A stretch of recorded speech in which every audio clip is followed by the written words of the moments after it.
Muy bien, jóvenes, buenos días, ¿cómo están?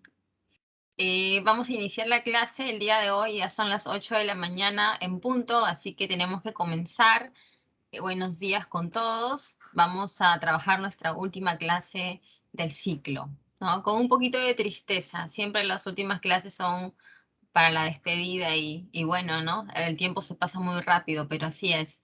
Buenos días, Gilbert, Joana, Diego y todos los chicos del aula 68 del CEPRE San Marcos. Vamos a empezar, ¿ya? Vamos a compartir pantalla completa. Ahí está. A ver, permítame por favor, porque me acabo de acordar que les debo algo. Por acá, de la semana 7. Ya, por acá.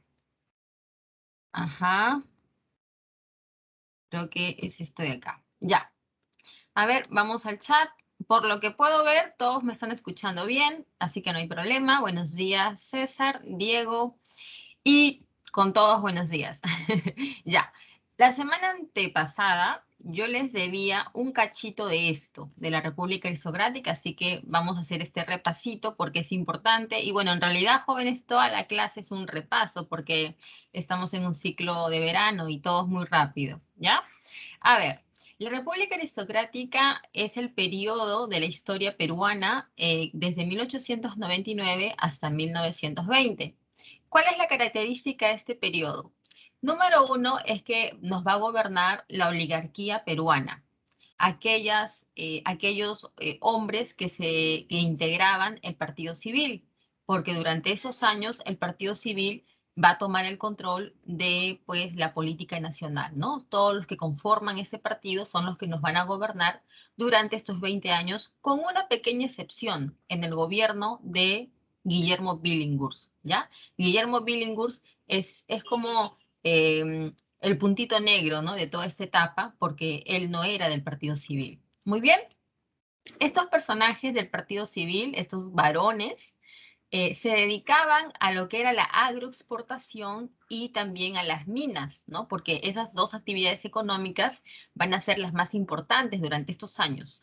Van a haber otras también, como el tema del petróleo, el caucho, las finanzas también, pero digamos que la minería y la agroexportación eran las más, ¿no? Las más importantes, las que tenían mayor ingresos económicos. Nuestra dependencia económica va a ser con el capital inglés, ya que muchos empréstitos que nos vamos a hacer durante estos años va a ser con esta potencia, ¿no? Con este país europeo. Y también no olviden, por favor, que estos grandes varones del azúcar, muchos de sus capitales que tenían eran pues de procedencia inglesa, ¿no? Es como si yo te dijera que César, por ejemplo, ¿no? Era un gran varón del azúcar de aquellos tiempos, pero todos los capitales que tenía César no eran los suyos, o sea, no era su plata en realidad, sino que esos capitales él los conseguía de los bancos ingleses y ese dinero lo trabajaba para invertirlo en minería, en agro. Entonces, de esa manera es como nosotros teníamos esa dependencia económica, porque nuestros grandes, ¿no?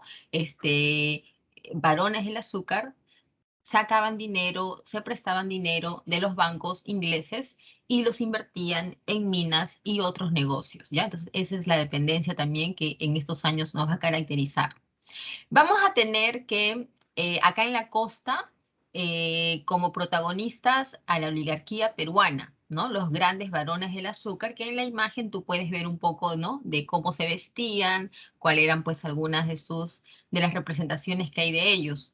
Pero en la Sierra Sur del Perú tenemos a los gamonales. ¿Cuál es la diferencia entre el gamonal y el oligarca? Primero la procedencia, ¿no? El oligarca es un personaje de apellido rimbombante, como pues un Candamo, un Romaña, un Aspíllaga, de la Piedra, Miro Quesada, Ricketts, ¿no? Mientras que el gamonal no es de apellido rimbombante, o sea, es mestizo, de familia, ¿no? Media, ¿ya? Y además el gamonal tiene sus haciendas, sus tierras, lo tiene en la Sierra Sur, mientras que el oligarca lo tiene en la costa, principalmente en la costa norte, jóvenes, en la costa norte, cultivando lo que es el azúcar, ¿ya? En esos tiempos, las haciendas de la costa norte del Perú eran agroindustriales. ¿Qué significa? Que cultivaban azúcar y también le daban el valor agregado y ya lo vendían pues como de frente para el uso. No sé si me dejo entender. Entonces, el producto salía totalmente terminado de esas grandes agroindustriales, ¿no? Que daban mucho dinero porque se hacía todo el proceso, ¿no? De la, pues, ¿no? De lo que era el azúcar, que era bastante exportado durante esos años.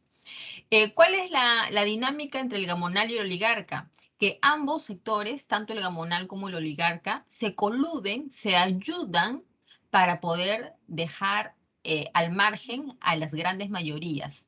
Estamos hablando a los campesinos, ¿ya? Los campesinos que van a continuar siendo explotados y pues nadie hace nada por ellos, ¿no? Nadie, o sea, tú vas y le reclamas a tu gamonal no te hace caso.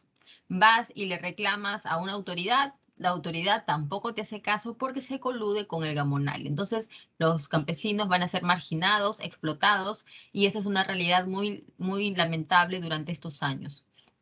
Durante estos años, ¿no? El campesinado, los obreros y la clase media van a estar excluidos de la vida política. Lo que sí va a tener bastante fuerza es el movimiento obrero, ¿ya? Bastante fuerza porque recuerda que en estos años se van a dar los principales logros, como pues la obtención de las 8 horas laborales a nivel primero del Callao y luego a nivel nacional. Ahí tienes a Romaña, que va a tener un tratado con Bolivia. En ese tratado, jóvenes, todavía no se entrega territorio, solamente son conversaciones que se van digamos que, postergar y todavía no hay entrega de territorio con Bolivia, ¿no? Porque Bolivia reclamaba que nosotros le entregáramos territorio amazónico fronterizo con ellos, ¿ya? La libra peruana, que fue creada en el gobierno, bueno, en el segundo gobierno de Pierola, ahora se impone, se consolida a nivel nacional. No lo olvides, ¿ah? Si en un examen te preguntaran, ya sabes la diferencia. Con Pierola se crea esta moneda, con Romaña se consolida a nivel nacional.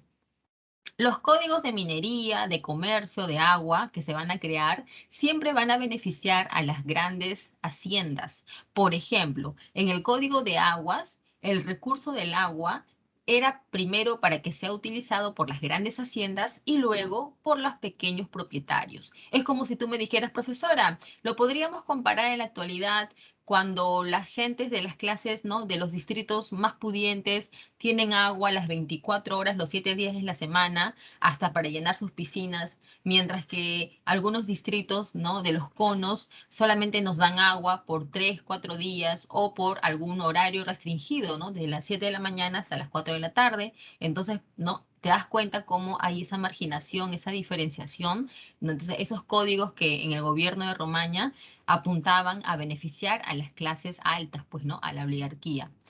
Candamo va a tener un gobierno bastante corto porque muere a los pocos meses. Bueno, su salud ya estaba mal, ya estaba deteriorada, así que muere al poco tiempo. Básicamente su gobierno va a llegar el tranvía Lima Chorrillos y hay una ley de ferrocarril. Es una ley teórica, no solamente teórica. Barreda, ¿no? José Pardo y Barreda es un presidente que va a apostar mucho por la educación. Se van a crear escuelas, van a traer material didáctico moderno de Europa a los colegios, van a haber colegios nocturnos jóvenes, como ahora, ¿no? Que hay colegios nocturnos donde las personas que no pudieron estudiar en su momento pueden recuperar, o los CEBAs, ¿no? Los CEBAs que son pues no otro tipo de educación no regular. Entonces en el gobierno de Pardo y Barreda hay toda esta promoción de la educación y se da el primer ingreso de la mujer a la universidad, ¿no?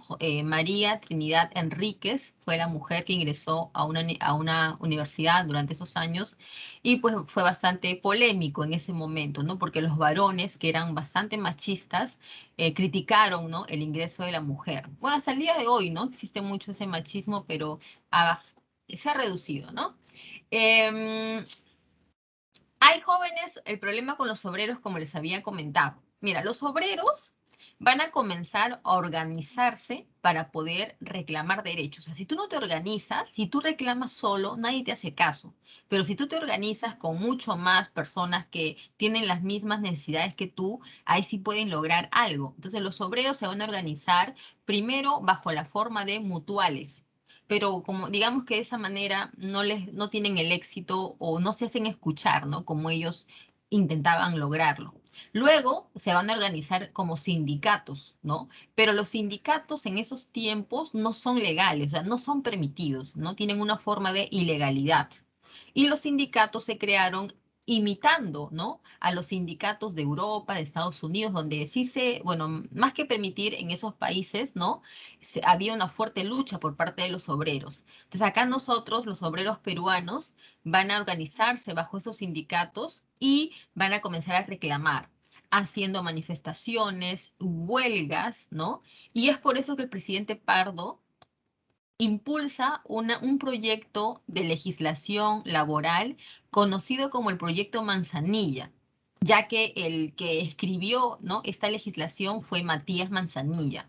Entonces todos lo llamaron, lo conocieron como el Proyecto Manzanilla, pero en realidad era, era un proyecto de legislación laboral o algunos dicen que era de tipo de legislación social. La realidad, jóvenes, es que no se llegó a aceptar porque el Congreso peruano no firmó ese proyecto, así que solamente quedó teórico, ¿ya? Solamente en teoría quedó el proyecto Manzanilla. Cuando llega al poder Augusto Leguía en esta primera elección del año 1908, él va a ser parte del Partido Civil, ¿ya? De los que después se va a pelear, se va a alejar totalmente, así que hay que hacer esa diferencia. En este primer gobierno, Leguía forma parte del Partido Civil.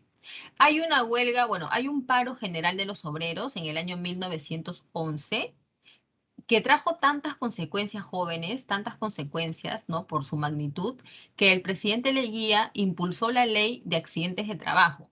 Esa ley lo sacó del proyecto Manzanilla, ¿ya? De ahí se sacó esa ley para que los obreros cuando tengan algún tipo de, no sé, accidente o se cayeron o pues no sé, se enfermaron durante sus horas laborales, el empleador tiene que pagarle pues no su recuperación, sus horas como si hubiera trabajado. Entonces es un derecho por parte de los trabajadores que hasta el día de hoy pues todavía se mantiene, ¿no? Cuando tú estás mal, cuando tu mamá está enferma, no va a trabajar, se va de salud y luego presenta su hoja de que no, que se ha ido de salud a atenderse y bueno, es así, es un derecho, ¿no? Jóvenes, tenemos dos tratados fronterizos donde entregamos territorio. A Brasil le entregamos la región del Acre y a Bolivia le entregamos la región del Beni. ¿Ya? Tratado Polo Sánchez Bustamante con Bolivia y Tratado Velarde Río Branco con Brasil. Si te sirve de consuelo, los historiadores mencionan que fue lo mejor que pudimos haber hecho, porque en ese momento nosotros teníamos tensión con varios países, ¿no? Por ejemplo, con Chile, tú ya sabes, ¿no? Porque el tema de Tacna y Arica todavía no se resolvía. Entonces, con Chile nuestra situación era bastante tensa. Inclusive en el gobierno de José Pardo y Barreda hubo un episodio que no se recuerda mucho. Es cuando el gobierno chileno nos envió una corona de laurel para colocarlo en el cementerio Presbítero Maestro, como haciendo una especie de honor a los héroes de la guerra con Chile, porque tú sabes que en el Presbítero Maestro ahí están los cuerpos de varios personajes ilustres de la historia peruana y muchos de ellos que participaron en la guerra con Chile. Entonces, los chilenos, no sé si para burlarse de nosotros o no sé si creerle su buena intención, a ver, no sé, dime tú, si tú le crees la buena intención a los chilenos, nos enviaron una corona de laurel de bronce para que colocáramos esa corona en el cementerio Presbítero Maestro. Entonces, la Cancillería peruana no aceptó el regalo y se lo devolvió a los chilenos y ellos lo tomaron como una ofensa, ¿no? Entonces, la tensión se hizo más fuerte todavía durante esos años y lo mismo pasaba con Ecuador, que inclusive nos invadió en 1904, pero no llegó a más. Entonces, tener esa tensión con Ecuador, con Chile, con Bolivia y Brasil, para nosotros no era, pues, no, eso nada bueno. Además, las zonas que entregamos eran zonas no colonizadas, era territorio amazónico que ni siquiera sabíamos qué había ahí. Así que pues lo entregamos y eso fue todo, ¿no? Con Billinghurst, él llega al poder, llega al gobierno elegido por el Congreso. ¿Sabes por qué? Porque Billinghurst tuvo una campaña bastante populista, donde inclusive él prometía vender un pan grande y barato. O sea, si yo gano, voy a vender un pan grande y barato, como le gusta a los peruanos, ¿no? Y si tú votas por Aspíllaga, que era su competidor, si tú votas por Aspíllaga, el pan va a ser chiquito y caro, ¿no? Como una especie de petipán o caramanduca, ¿no? Chiquitito. Pero si votas por Billingur, pan grande. Por eso que le llamaron el pan grande. Cuando fue el día de las elecciones, su gente, los Billinghurst Lovers, fueron a las mesas de votación y tú no sabes lo que hicieron. Rompieron todo, incendiaron las ánforas. Entonces el Congreso, para evitar que eso se convierta en un problema mayor, dieron por ganador a Billinghurst. Su gobierno, como tú ya sabes, reglamentó lo que era pues las, ¿no? El tema de las huelgas y también va a aceptar la jornada de las 8 horas, pero solamente para la zona del Callao, ¿no? Eso, jóvenes, como una especie de prueba piloto, ¿no? Para ver si tenía buen resultado, si con eso la situación se calmaba. Y en el Callao, efectivamente sí, pero en el resto de la capital, ¿no? Los obreros con muchas más ganas comenzaron a reclamar, porque dijeron, si el Callao ya tiene, nosotros también nos falta un empujoncito más y ya vamos a tenerlo a nivel nacional. Entonces, esto fue como una prueba piloto, pero pues fue un gran avance, ¿no? Por parte de los obreros, porque recuerda que esto es un triunfo de los obreros, que los gobiernos le han dado, no por buenos, no porque, ay, qué bueno fue Billinghurst, qué bueno fue José Pardo y Barreda, no, joven, esto no es bondad de los gobernantes, eso es trabajo, esto es lucha por parte de la población, en este caso de los obreros. Así como el Congreso lo puso, el Congreso lo sacó. Cuando se enteraron de que Billinghurst planeaba disolver el Congreso peruano, lo derrocó, lo sacó del poder y colocaron a Óscar Benavides. Óscar Benavides fue un militar peruano de bastante trayectoria. Por si no lo sabes, él participó durante un enfrentamiento que tuvimos con Colombia, ya, la batalla de la Pedrera. En esa batalla, Benavides participó con buenos resultados, ¿no? Entonces tenía renombre, experiencia y el Congreso peruano lo elige como presidente. Básicamente durante ese año se funda el Canal de Panamá. ¿Qué más? Estalla la Primera Guerra Mundial, ¿no? Son eventos internacionales, ¿no? De mucha trascendencia que ocurrieron en ese pequeño periodo. Luego es elegido por segunda vez José Pardo y Barreda, comienza la Primera Guerra Mundial, por eso que nuestras exportaciones aumentan, se da la jornada de las 8 horas a nivel nacional, esos jóvenes gracias a las huelgas y paros que organizaban los obreros, ¿ya? Y se da el levantamiento de Rumimaki. Este Rumimaki en realidad se llamaba Teodomiro Gutiérrez Cuevas y era un sargento de Chucuito, ¿no? En Puno. ¿Por qué se va a levantar? Para defender a los campesinos de la explotación y también porque se había incrementado el precio de la lana. Entonces a los campesinos los exfoliaban más, cobrándoles pues un mayor precio, ¿no? Entonces vamos a ver que Rumimaki impulsa este levantamiento, pero las autoridades, ¿qué es lo que hacen? Van a tratar de manchar su imagen. Dicen que Rumimaki era colaborador de los bolivianos, que quería desmembrar el territorio peruano, o sea, tratan de manchar su imagen para que la gente ya no crea en él. Y finalmente lo derrotan y pues eso es todo lo que se recuerda de la rebelión de Rumimaki, ¿no? Que después fue encarcelado y ya no se sabe mucho más de él. Jóvenes, vamos con el oncenio. A ver. El oncenio de Leguía es un gobierno de 11 años, pero no porque así duren los gobiernos, sino que el señor Leguía se hizo reelegir 2 veces más. ¿Cómo es eso, profesora? Para 1919, Leguía participa en las elecciones y compite con Antero Aspíllaga, que era pues un civilista bastante poderoso, bastante un hombre muy rico. Leguía para este momento ya no era del Partido Civil porque se había alejado de ellos, ¿no? En realidad, jóvenes Leguía, él no era de la clase alta, él era un joven de clase media. Tuvo la fortuna de que los negocios le fue bastante bien, era un empresario bastante exitoso. Entonces, como tenía pues tenía su dinero, hay que decirlo, él pudo conocerse con una chica que era pues de clase alta, ¿no? De la oligarquía. Entonces, él se casó con esa chica y fue ahí donde él pudo entrar en contacto con los grandes oligarcas del Perú, con los grandes civilistas, con los poderosos que gobernaban. Entonces, ahí le apoyaron en su candidatura y él fue presidente en 1908. Pero para esta segunda vez, él ya se aleja de los civilistas, ¿no? Ya no hay intereses con ellos y lanza su propia candidatura, pero como Leguía estaba ganando, o sea, estaba voceado para que ganara, pero en el Congreso los civilistas controlaban el Congreso. Entonces Leguía se da cuenta que si logra ganar, el Congreso no lo va a aceptar y van a buscar la forma de anularle el triunfo.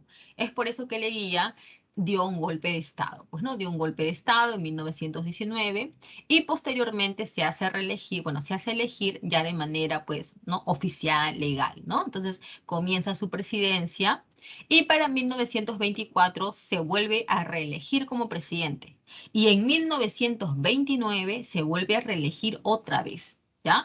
¿Cómo podía reelegirse tan fácilmente? Muy fácil, pues jóvenes. Leguía controlaba el Congreso. El Congreso era totalmente sumiso a los intereses de Leguía. Así que Leguía le decía, ¿sabes qué? Me borran los artículos tal, me lo cambian para poder reelegirme porque quiero candidatear otra vez a la presidencia. Y el Congreso pues hacía todo lo que Leguía les ordenaba, ¿ya? Entonces de esa manera, controlando el Congreso, Leguía se pudo reelegir en 1924 y en 1929, pero tú sabes que la del 1929 solamente le duró unos pocos meses porque ahí ocurrió pues el levantamiento de Sánchez Cerro. Estamos hablando de una dictadura civil, porque este gobierno fue una dictadura autoritaria, civil. Lo único bueno que se puede decir es que modernizó el Estado, ¿ya? Si tú compararas una foto de Lima antes del oncenio y después del oncenio, encontrarías las 7 diferencias, ¿no? Antes del oncenio, Lima era como un pueblito de la sierra. Así te lo pongo, ¿no? Como un pueblito de Canta, como un pueblito de, no sé, de la Sierra Sur. Así era Lima. Después del oncenio, Lima está moderna, más amplia, con nuevas avenidas, con nuevos hoteles, nuevos distritos, la Plaza de Armas del centro de Lima, en fin, ¿no? O sea, cambió totalmente Lima, se modernizó. ¿Ya? Ahora, ¿cómo logras modernizar Lima, ¿no? El Perú, con plata, si necesitas plata. ¿Dónde lo vamos a obtener? De Norteamérica, porque durante esos años vamos a tener total dependencia del capital norteamericano, a través de préstamos, a través de capitales que van a invertir acá en el Perú y también jóvenes por algunos tratados que vamos a ver más adelante, ¿ya? Donde claramente se ve nuestra dependencia con Norteamérica.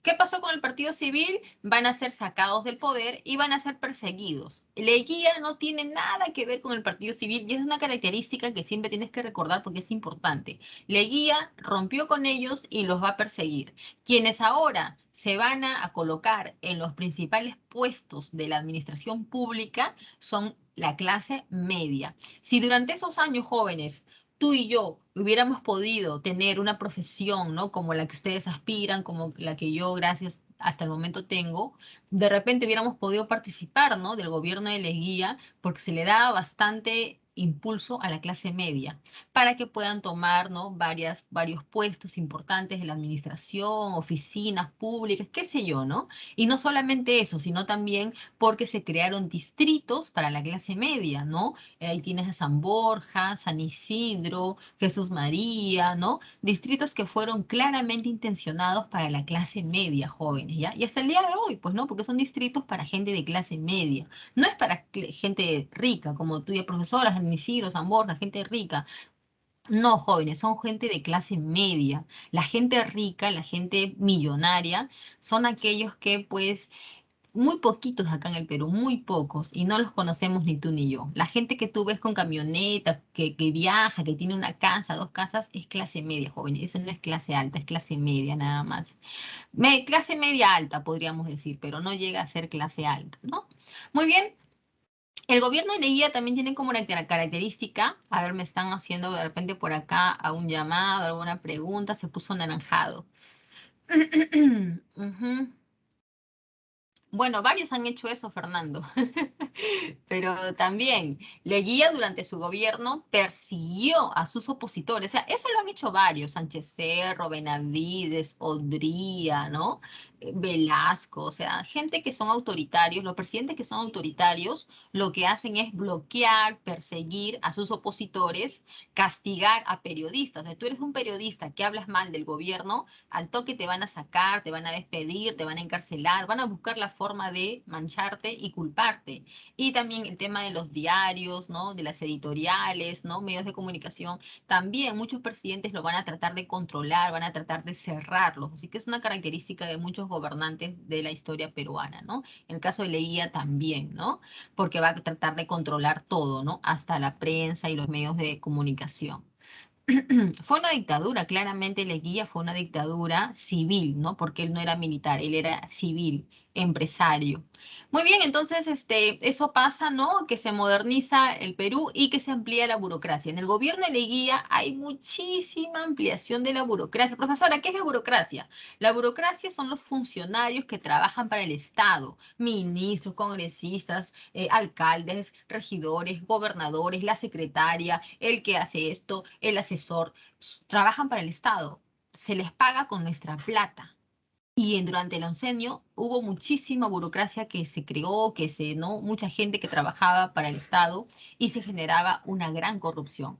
Recuerda bien, ¿ah? Recuerda bien digamos que esta dupla, recuérdalo bien. Mientras más burocracia haya, más fácil que se dé la corrupción. ¿Ya? La corrupción es más fácil de darse cuando hay una burocracia bastante extensa. Eh, Hay una constitución en 1920 que reemplaza a la de 1860, ¿ya?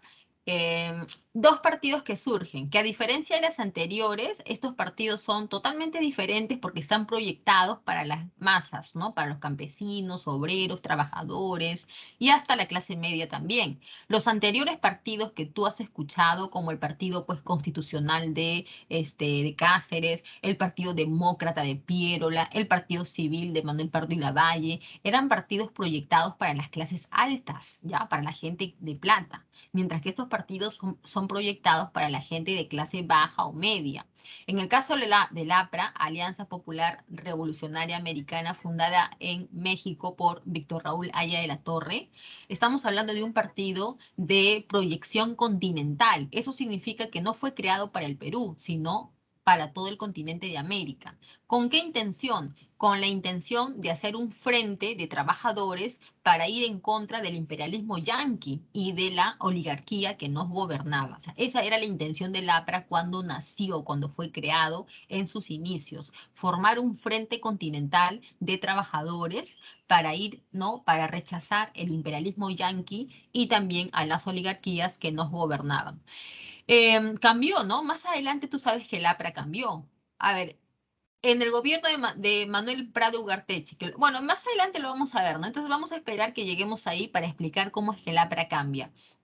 Y José Carlos Mariátegui, que fundó el Partido Socialista, que tenía pues más que todo proyección para los obreros y campesinos y hacer una revolución armada, más o menos como la Revolución China, jóvenes, algo parecido, porque tú sabes que la Revolución China fue de tipo armada, ¿no? Fue violenta, ¿no? De los campesinos en contra, pues, para la guerra civil en contra de los nacionalistas, ¿no? De Sun Yat-sen. Entonces, acá lo que se impulsa es eso, ¿no? Es una lucha armada por los obreros y campesinos. No te confundas con el Partido Comunista Peruano Sendero Luminoso. ¿Por qué? Porque el Partido Socialista, cuando muere José Carlos Mariátegui, este partido como que se va a dividir en varias ramificaciones. Por ahí aparece Patria Roja, por ahí aparece pues Sendero Luminoso. Entonces son escisiones que van a aparecer varias décadas después, ¿ya? Así que no digamos que este partido de Mariátegui fue el mismo de Abimael Guzmán Reynoso, porque sería una afrenta muy horrible que se haga eso, ¿no? En lo económico, pues como te dije, hay gran dependencia con Estados Unidos y se firma el Laudo de París. Jóvenes, en el Laudo de París se exonera a la International Petroleum Company, empresa norteamericana que explotaba nuestro petróleo en la hacienda La Brea y Pariñas, se le exonera por unos 25 años, ¿no? De que pague impuestos. ¿Cómo es eso, profesora? Si se supone que todas las empresas que trabajan acá en el Perú tienen que pagar sus impuestos, ¿no? De pertenencia, pues por derecho de exportación, de explotación, qué sé yo, ¿no? Pero la IPC no. La IPC quedaba exonerada y las deudas que tenía con nosotros le eran perdonadas.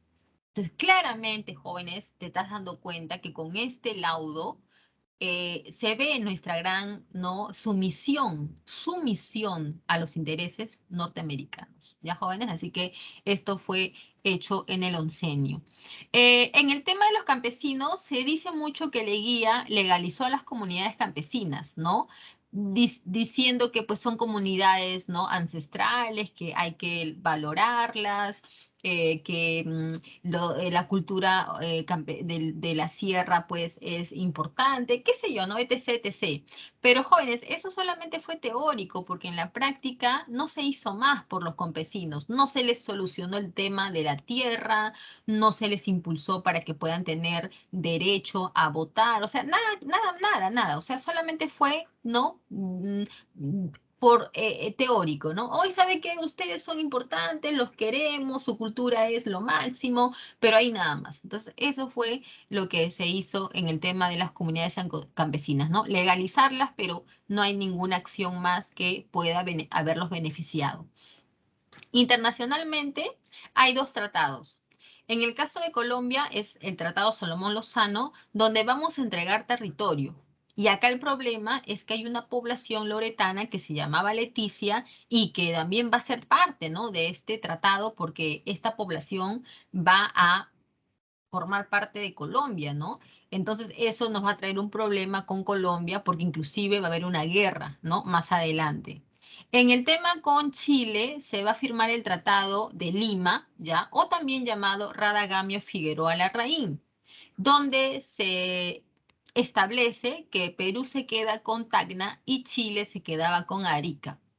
Lo bueno de estos jóvenes es que el gobierno chileno nos dio a nosotros una indemnización.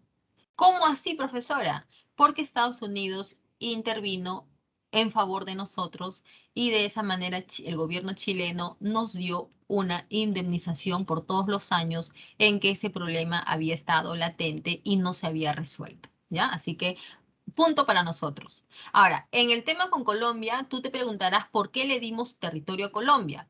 ¿Por qué? Porque años atrás Estados Unidos le quitó territorio a Colombia. Panamá, ¿ya? Panamá era parte de Colombia, pero Estados Unidos le quitó esa zona, ¿no?, ese territorio, y entonces digamos que para pagarle a Colombia, ¿no?, por esa, ante esa, digamos que, no sé, arbitrariedad, ¿no?, el gobierno norteamericano nos influyó para que nosotros accediéramos a entregar este territorio a Colombia.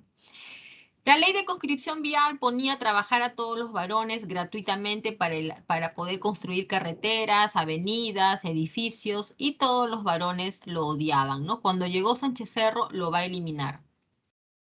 No olviden, jóvenes, que durante el gobierno de Leguía se dieron las celebraciones para celebrar el bicentenario de el centenario de la independencia peruana y también de la guerra de la batalla de Ayacucho. Así que acá en nuestra capital, durante estos años, ya, a ver qué me dicen por acá. Ajá. Ya, sí, justamente por eso, Joana, es que se remodeló el Palacio de Gobierno, ¿no? Se remodeló, se lo mejoró, mucho más bonito, ¿no? No exactamente el como está ahorita, porque el que está ahorita también ha sufrido más remodelaciones, pero a diferencia del primer Palacio de Gobierno, que era pues un diseño más, digamos que más clásico o más de características pues no tan modernas, sí se tuvo que hacer la remodelación, y pues eso también fue, ¿no?, como que un incentivo para que se lo arregle más, porque como estábamos en la celebración del centenario de la independencia, digamos que los edificios, ¿no?, de la capital eran mejorados, se les estaba modernizando para que Lima quede bonita y para que pueda pues celebrarse, ¿no?, porque justo durante esas semanas acá en Lima hubo pues un montón de fiestas, ¿no? Desfiles, banquetes, ceremonias, ¿no? Donde muchas delegaciones de países, de otros países vinieron a visitarnos, ¿no? China, Japón, Francia, España, Alemania, Estados Unidos, vinieron a visitar sus delegaciones y nos trajeron inclusive regalos. Hay muchos regalos, ¿no? Por ejemplo, esta pileta de agua que está al interior del palacio Palacio de del Parque de la Exposición, ¿no? O de repente, pues, el Museo Italiano, que fue, pues, motivado por el gobierno italiano que nos lo dio como regalo, ¿no? Entre otras cosas más, ¿no? Para celebrar nuestro centenario. ¿Cómo cae el oncenio? A consecuencia de los efectos del crack, ¿no? Como nosotros dependíamos de Estados Unidos, entonces el crack también nos afecta, nuestras exportaciones van a caer, muchos bancos peruanos van a irse a la quiebra, igual que empresas también, la gente se queda sin empleo, huelgas, ¿no? Levantamientos por parte de los trabajadores. Lima entró en una etapa de caos, ¿no? El tema del crack nos afectó muchísimo y en esa situación es donde Sánchez Cerro se levanta desde Arequipa y le da golpe de estado a Leguía. Leguía, jóvenes, a diferencia de muchos otros presidentes, Leguía no se salvó. ¿Por qué te lo digo? Porque Sánchez Cerro lo va a tomar preso a Leguía y lo va a encerrar en la penitenciaría de Lima, ¿no? Entonces, Leguía va a estar encarcelado hasta su muerte, ¿ya? Así que es, ¿no? Un dato que te doy porque normalmente los presidentes buscan, pues, ¿no? La forma de buscar exilio, asilo, pero en el caso de Leguía, él muere estando en prisión, ¿de jóvenes? Ahora, llegamos al tercer militarismo. Gobiernan los militares y pues vamos a ver que en estos años estos gobiernos son de tipo fascistas. ¿Por qué? Porque recuerda que en Europa el fascismo estaba pues en todo su esplendor, ¿no? Tanto en Italia como en Alemania.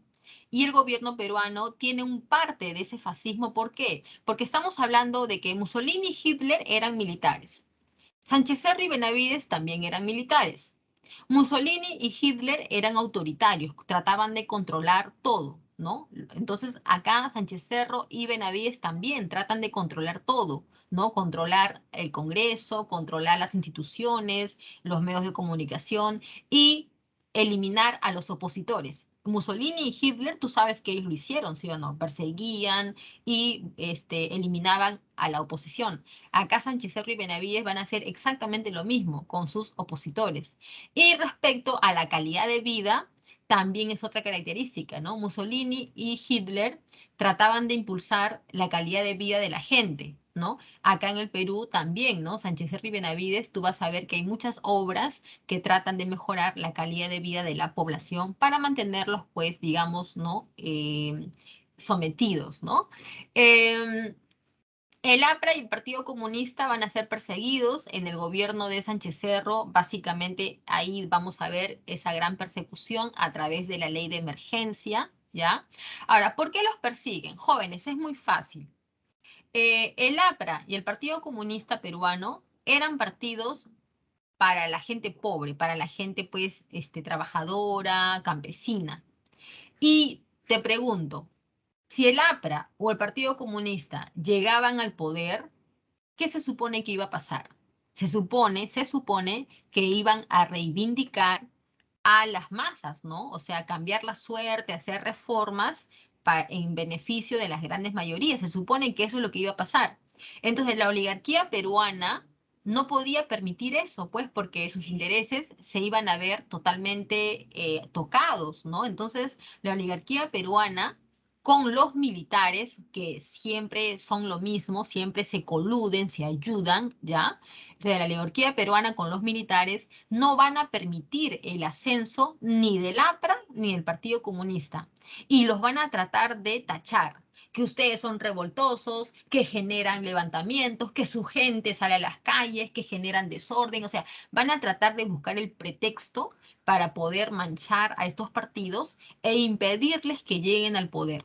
Es por eso que Víctor Raúl Haya de la Torre nunca llegó a ser presidente peruano, aunque tuvo todas las características para que lo pudiese llegar a ser. Tenía un montón de gente que lo quería, que lo aceptaba, que lo apoyaban, sobre todo en el norte del Perú. El pata era recontra preparado, tenía una oratoria mejor que la de Alan García, pero nunca llegó a ser presidente, porque los militares, una tras otra vez, trataron de bloquearlo y lo consiguieron efectivamente, ¿no? Entonces él no llegó a ser presidente del Perú y Mariátegui menos, pues, ¿no? Entonces, eso, jóvenes, es la situación de estos años, ¿no? Que estos partidos son ilegalizados y porque la oligarquía peruana y los militares no lo van a permitir que ellos triunfen. Hay una constitución en el gobierno de Sánchez Cerro que establece que los militares y la gente de la iglesia no pueden votar en las elecciones. Las mujeres sí van a poder votar, pero solamente en las municipales, ¿no? Y para que puedas votar siendo mujer tenías que ser alfabeta, ¿no? O sea, recuerda que los analfabetos no votan, solamente mujeres alfabetas, pero solamente en las municipales, ¿no? Las locales.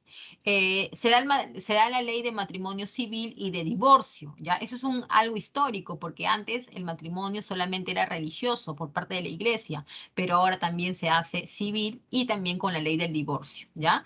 Entre otras cosas, y una cosa importante de la Constitución es que los partidos políticos que sean internacionales van a ser ilegalizados.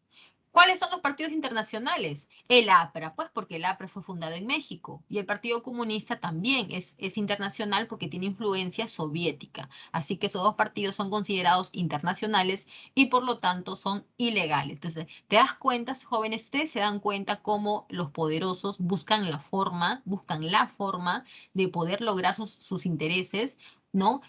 Con estos mecanismos, ¿no? De la ley que son así, ¿no? O sea, son como una especie, como una jugada, ¿no? Que ellos crean para que lo que quieren hacer tenga la forma legal, ¿no? Porque dicen, los partidos internacionales no participan en la política nacional, así que son ilegales. ¿Y cuáles son los internacionales? El APRA, pues porque fue fundado en México. Y el Partido Comunista también, porque tiene filiación, ¿no? Soviética. Así que ahí tú ves cómo los grandes hombres, ¿no? De las clases altas buscan la manera de que la gente, ¿no? De las grandes mayorías no llega a tener representación y mucho menos poder. Económicamente, durante estos años estamos sumidos en la depresión, ¿no? Mundial por el tema de la caída de la Bolsa de Valores de New York. Básicamente, nosotros vamos a poder recuperarnos bajo las recomendaciones de la misión Kenmerer, ¿ya? La misión Kenmerer que va a llegar a nuestro país y que nos va a recomendar hacer cambios referente a la moneda, porque el crack, jóvenes, según los conocedores, el crack tiene que ver mucho con la estabilidad de la moneda. Y acá en el Perú, la institución que se encarga de la moneda es el Banco Central de Reserva del Perú. Así que el Banco Central se va a reformar, ¿no? Para que pueda tener un trabajo más especializado, ¿no? Y jóvenes, digámoslo de paso, ella es una de las instituciones que acá en el Perú mejor funciona, ¿no? Hay que decirlo con todas sus palabras porque el Banco Central tiene un buen trabajo hasta el día de hoy, porque mira, la moneda es estable, no tenemos ese problema desde hace cuántos años. En otros países ese tema es peor que el nuestro, así que agradezcamos por ese lado que no, desde que se reformó el Banco Central de Reserva hemos tenido pues una mejoría en ese tema, ¿no? Y más aún en los años 90, ¿no? En los años 90 más todavía porque el Banco Central de Reserva se hizo autónomo, ¿no? Un organismo autónomo del Estado. Ya, chicos, hay una guerra con Colombia que lo vamos a ver a continuación. A ver, ahí tienes a Sánchez Cerro. Sánchez Cerro llega al poder, compite con Haya de la Torre, van a competir, ¿no? Haya de la Torre pues era del partido aprista y Sánchez Cerro su partido era la Unión Revolucionaria. Cuando se dan las elecciones, hay dos cosas que son importantes que tienes que recordar. La primera es que se crea la Junta Electoral Nacional o también Jurado Nacional de Elecciones, ¿ya? Es la primera vez en la historia peruana que vamos a tener al Jurado Nacional de Elecciones. Y además fue la primera vez que las campañas presidenciales se hacían de manera tan, pues, rimbombante, ¿no? Con carteles, con pancartas, con la gente en las calles vociferando a su candidato, mítines en las calles. Entonces, era la primera vez que se daba ese tipo de campaña electoral porque, ¿no? Antes no era así, ¿no? Todo era más reducido, más tranquilo. Gana Sánchez Cerro, aunque Haya de la Torre nunca lo haya aceptado, ¿no? Siempre dijo que hubo fraude, así que no lo aceptó. Llega la misión Keimerer, nos hace recomendaciones y se reforma el Banco Central de Reserva.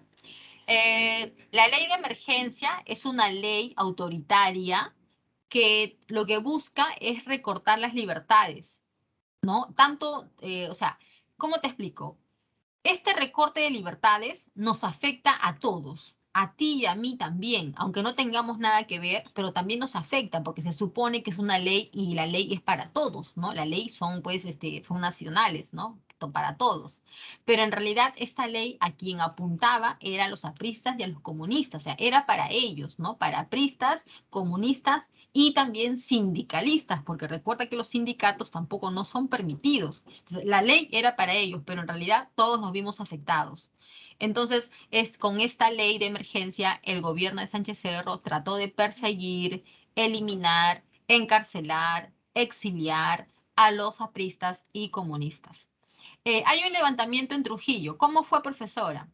Eh, los apristas dicen, o sea, no está totalmente comprobado. Los apristas fueron al cuartel O'Donovan en Trujillo y mataron a todos los sargentos y oficiales que se encontraron aquel día en ese cuartel. En represalia por ello, el presidente Sánchez Cerro mandó a bombardear la ciudad de Trujillo. Capturó a todos los implicados, ¿no? De ¿no? De lo que pasó en el cuartel O'Donovan, y a toda esa gente los llevaron a las ruinas de Chan y a todos los fusilaron. Salió en todos los medios a nivel nacional. Se dice que murieron 200, ¿no? Aquel día, aunque años más adelante se ha demostrado, se ha investigado que en realidad fueron como 500 o quizá muchos más, ¿no? Los implicados que fueron totalmente injustamente llevados y fusilados a quemarropa, como se dice, ¿no? Pero eso es totalmente injusto, pues jóvenes, porque ¿qué tal si a ti te capturaron y tú no eras, dime, tú no participaste y te están confundiendo? O sea, no hay derecho para hacer esto, ¿no? Claramente fue una actuación, una medida muy totalmente arbitraria por parte del gobierno de Sánchez Cerro. ¿Qué pasa con Colombia? Que la gente de Leticia quiere reintegrarse al Perú. O sea, esa gente reclama, ¿no? Para que otra vez el Perú los reciba, ¿no? Pero eso no era legal, pues jóvenes, porque ya el tratado Salomón Lozano fue ratificado, entonces ya no era posible, aunque nosotros quisiéramos, no era posible que ese poblado regrese al Perú. El presidente Sánchez Cerro actuó mal.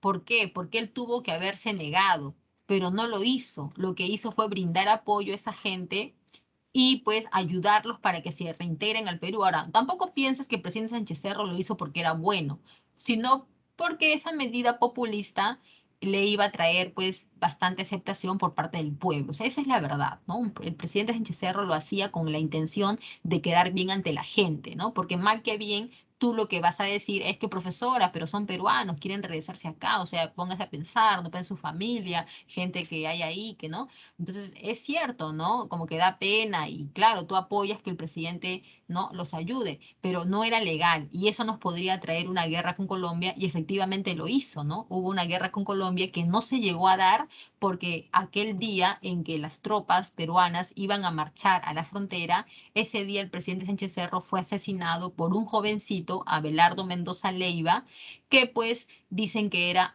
de filiación aprista, o sea que los apristas mataron al presidente, aunque esos jóvenes nunca se ha comprobado. ¿Por qué te lo digo? Porque número uno, ese jovencito en ese mismo momento le dispararon y murió. Número dos, se supone que el jovencito le disparó al presidente, ¿no? Por atrás, pues, ¿no? Por atrás. Pero cuando el presidente llegó al hospital, el médico dijo que el presidente Sánchez Cerro tenía varios impactos de bala, tanto de atrás como de adelante y de un costado. O sea, no puede ser que el jovencito Mendoza Leiva le haya disparado al presidente por adelante, por atrás, por el costado. O sea, no puede ser, pues jóvenes, o sea, somos bastante inteligentes para darnos cuenta de que había habido un complot para matar al presidente y no se sabe si realmente fueron los apristas, de repente fueron los propios militares, de repente fueron empresarios que no estaban de acuerdo con con la guerra con Colombia porque les iba a traer, ¿no? Afectar en sus negocios, qué sé yo. Ese mismo día el Congreso nombró a Óscar Benavides otra vez como presidente. Se supone que tenía que gobernar hasta 1936 para acabar con el gobierno de Sánchez Cerro. Pero, ¿qué pasó en 1936? Se convocan elecciones y gana Luis Antonio Eguiguren. Profesora, ¿quién es ese señor? Ese señor Luis Antonio Eguiguren ganó la presidencia en el año 36, pero el Congreso peruano no le aceptó el triunfo. ¿Por qué? Porque dijeron que había ganado con los votos del APRA. Y recuerda que el APRA era considerado un partido legal, o sea que no podían participar en las elecciones y su gente tampoco podía votar. ¿Te das cuenta? Entonces, por ese motivo es que no le aceptaron el triunfo a Luis Antonio Eguiguren. Benavides continuó el gobierno hasta 1939. El tema con Colombia lo resolvió ratificando el Tratado de Salomón Lozano y de esa manera ya no hubo ninguna guerra con este país. Se impulsa bastante lo que son obras de seguridad social, como el Seguro Social del Obrero y el Hospital del Obrero, que era pues, que es el Guillermo Almenara, ¿no? Es el Hospital del Obrero durante esos años y se construyen los ministerios de salud, trabajo y educación. ¿Ya, jóvenes? Vamos con la primavera democrática. Durante estos años se le llama a este periodo primavera democrática porque van a gobernar civiles que van a llegar al poder de forma democrática, ¿no? ¿Quiénes son ellos? Manuel Prado Ugarteche y Bustamante Rivero. Manuel Prado Ugarteche es un empresario, un banquero bastante poderoso, un hombre muy acaudalado, que va a gobernar en 2 ocasiones. Aunque la segunda vez el pueblo peruano ya no lo quiso, porque en su primer gobierno derrochó mucha, ¿cómo decírtelo? O sea, que era un pata riquillo, pues jóvenes, era un pata riquillo que el pueblo peruano se dio cuenta cómo vivía, cómo viajaba a París, su mujer, ¿no? Entonces dijeron, no pasa nada con este presidente, es aristócrata y hemos fallado en haberlo elegido. Aunque dicen, jóvenes dicen que en realidad su triunfo no fue, ¿cómo te diría? No fue legal, porque por ahí se menciona que los votos de su competidor habían sido escondidos para que él ganara. O sea, hubo un fraude por ahí, pero bueno, nosotros tenemos que ceñirnos a lo que dice la historia oficial y este señor fue nuestro presidente durante estos años, que justamente fueron años de la Segunda Guerra Mundial. Y como tú sabes, la Segunda Guerra Mundial nos beneficia porque las exportaciones aumentan, ¿no? Petróleo, caucho, azúcar, minerales, ¿no?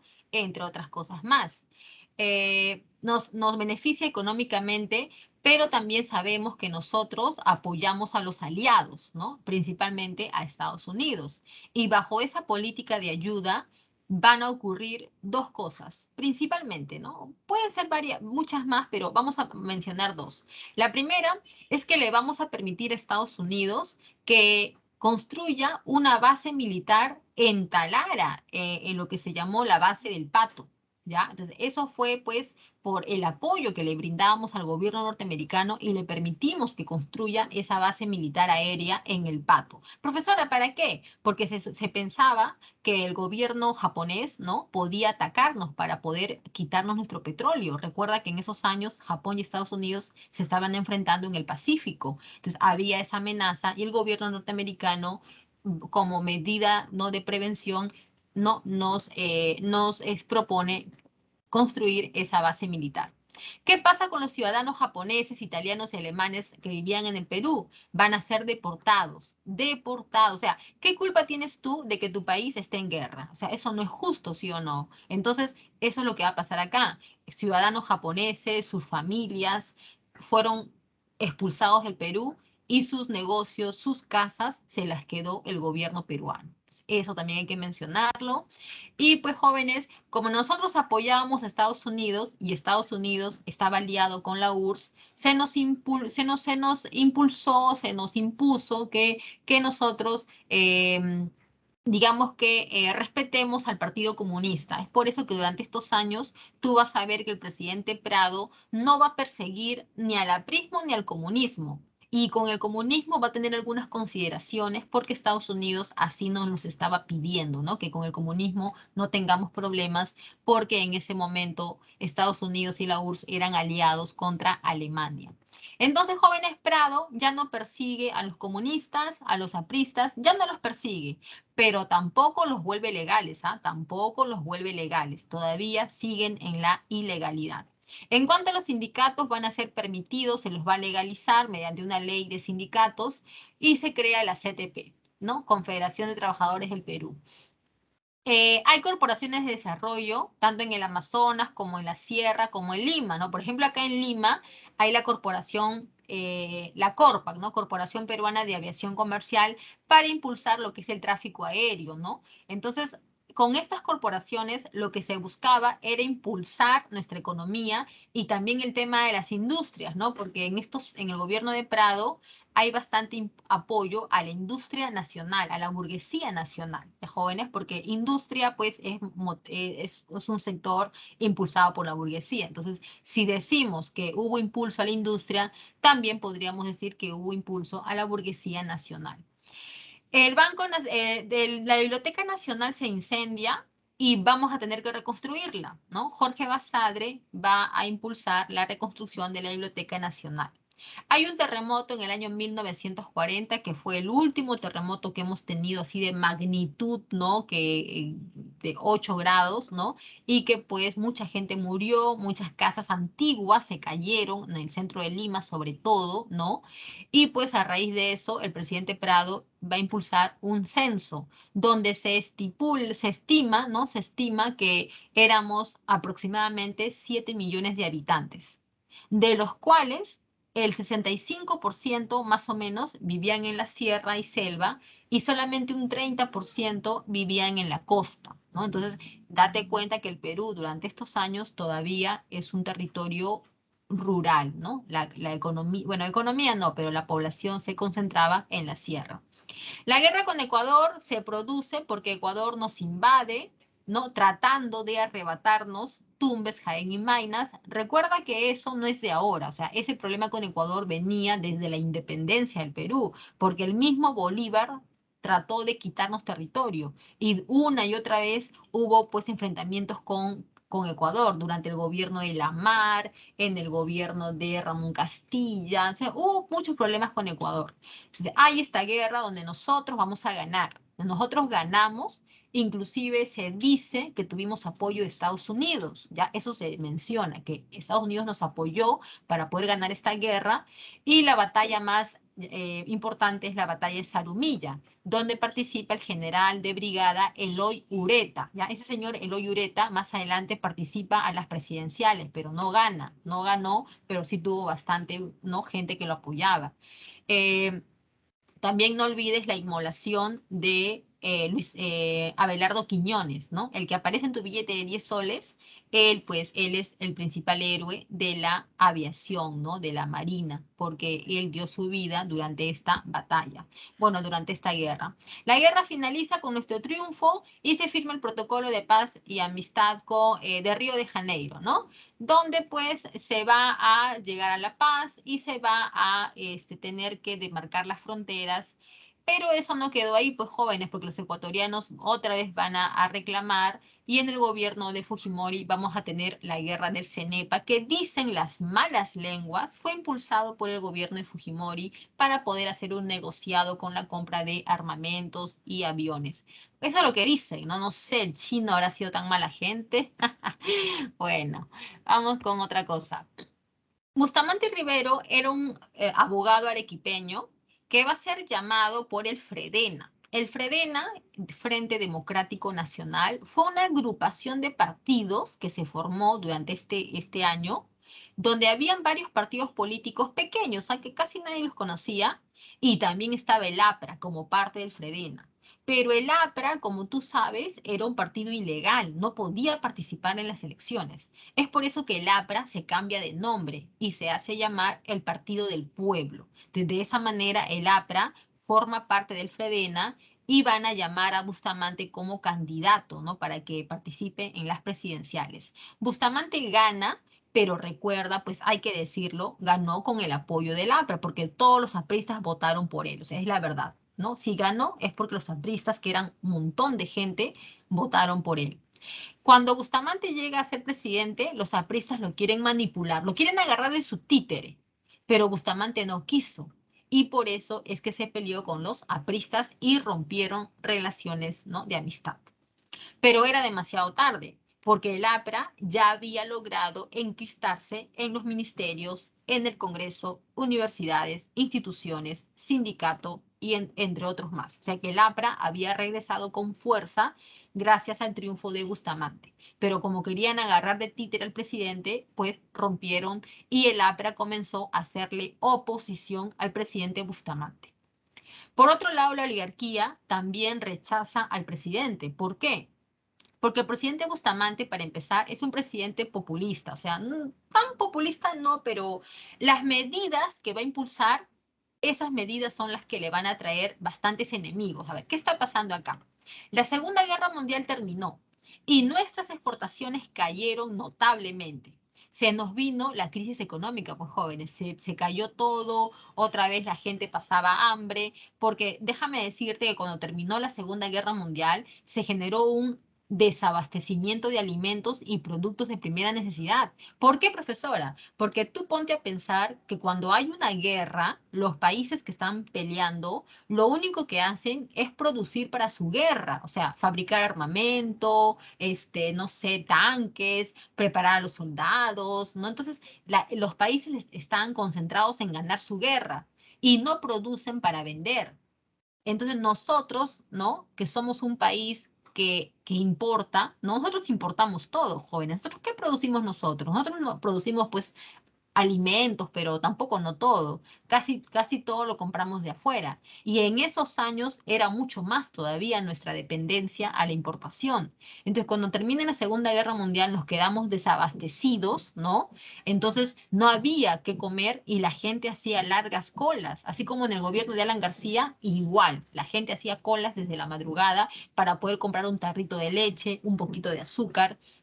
Y el presidente Bustamante tenía que hacer algo. ¿Y qué es lo que hace el presidente Bustamante? El presidente Bustamante aumenta el gasto público para poder dar subvenciones, para poder dar, aplicar control de precios, ¿ya? Tipo de cambio. Entonces, esas medidas que al pueblo les gusta, ¿ya? Porque a nosotros como pueblo nos gusta esas medidas, ¿no? Por parte del gobierno, pero tiene su contrapartida, porque yo te pregunto, si tú gastas en aplicar control de precios, en ayudar a la gente económicamente, ¿con qué plata lo estás haciendo? A ver, te pregunto. Esa plata que lo estás creando imaginariamente, el Banco Central está fabricando más dinero, estás prestándote plata de bancos internacionales, han aumentado las exportaciones de repente. Entonces, ¿de dónde estás sacando tanta plata? ¿O cómo vas a reponer la plata que estás gastando? Entonces, el presidente Bustamante incrementó el gasto público, pero no supo cómo resarcir ese gasto que se había aumentado. Y es ahí donde comienza a chocar con los intereses de la oligarquía, ¿no? Porque va a crear nuevos impuestos. Entonces, la oligarquía peruana lo va a rechazar al presidente y van a querer sacarlo del poder. Y los militares también. ¿Los militares por qué?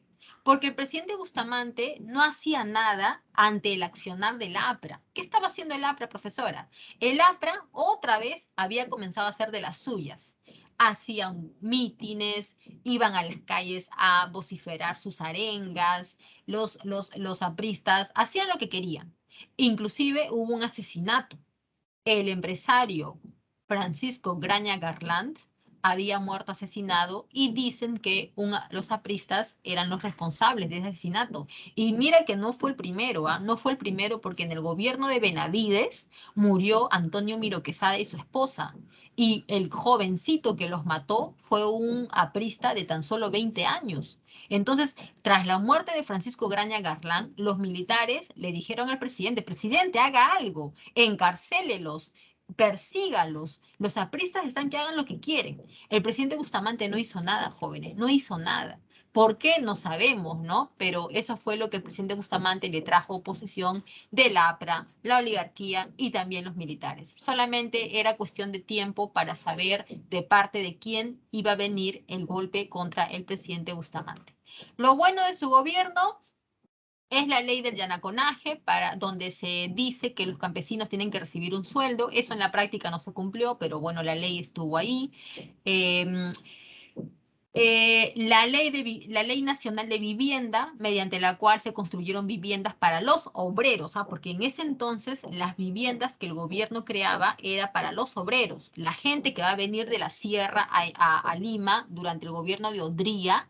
Esa gente viene y no se les da viviendas. Como tú sabes, la gente provinciana cuando llega a Lima se van a los conos, a la periferia, a invadir, ¿no? Pero a los obreros sí se les creaba viviendas. Y claro ejemplo de ello es la Unidad Vecinal 3, que está afuera de San Marcos. Esa Unidad Vecinal 3, donde se filmó la película Asumare, que seguro que ahí sí lo recuerdas bien, eso de ahí fue creado en el gobierno de Bustamante para darle vivienda a los obreros, ¿ya? Y el decreto 781 de la ley de las 200 millas, que fue algo que nosotros logramos y que hay que sentirnos muy orgullosos porque hasta los chilenos se copiaron, ¿no? Jóvenes, Odría llega al poder en el año 48 hasta el año 56. Se le llama el ochenio. No vayas a pensar que gobernó 8 años seguidos, porque no hay ninguna constitución que diga que un gobierno debe durar 8 años, o sea, imposible. Primero gobernó del 48 al 50, ¿ya? En esos 2 años, Odría formó parte de una junta, bueno, más que formar parte, lideró una junta militar de gobierno. Y del 50 al 56, Odría se convirtió en presidente constitucional.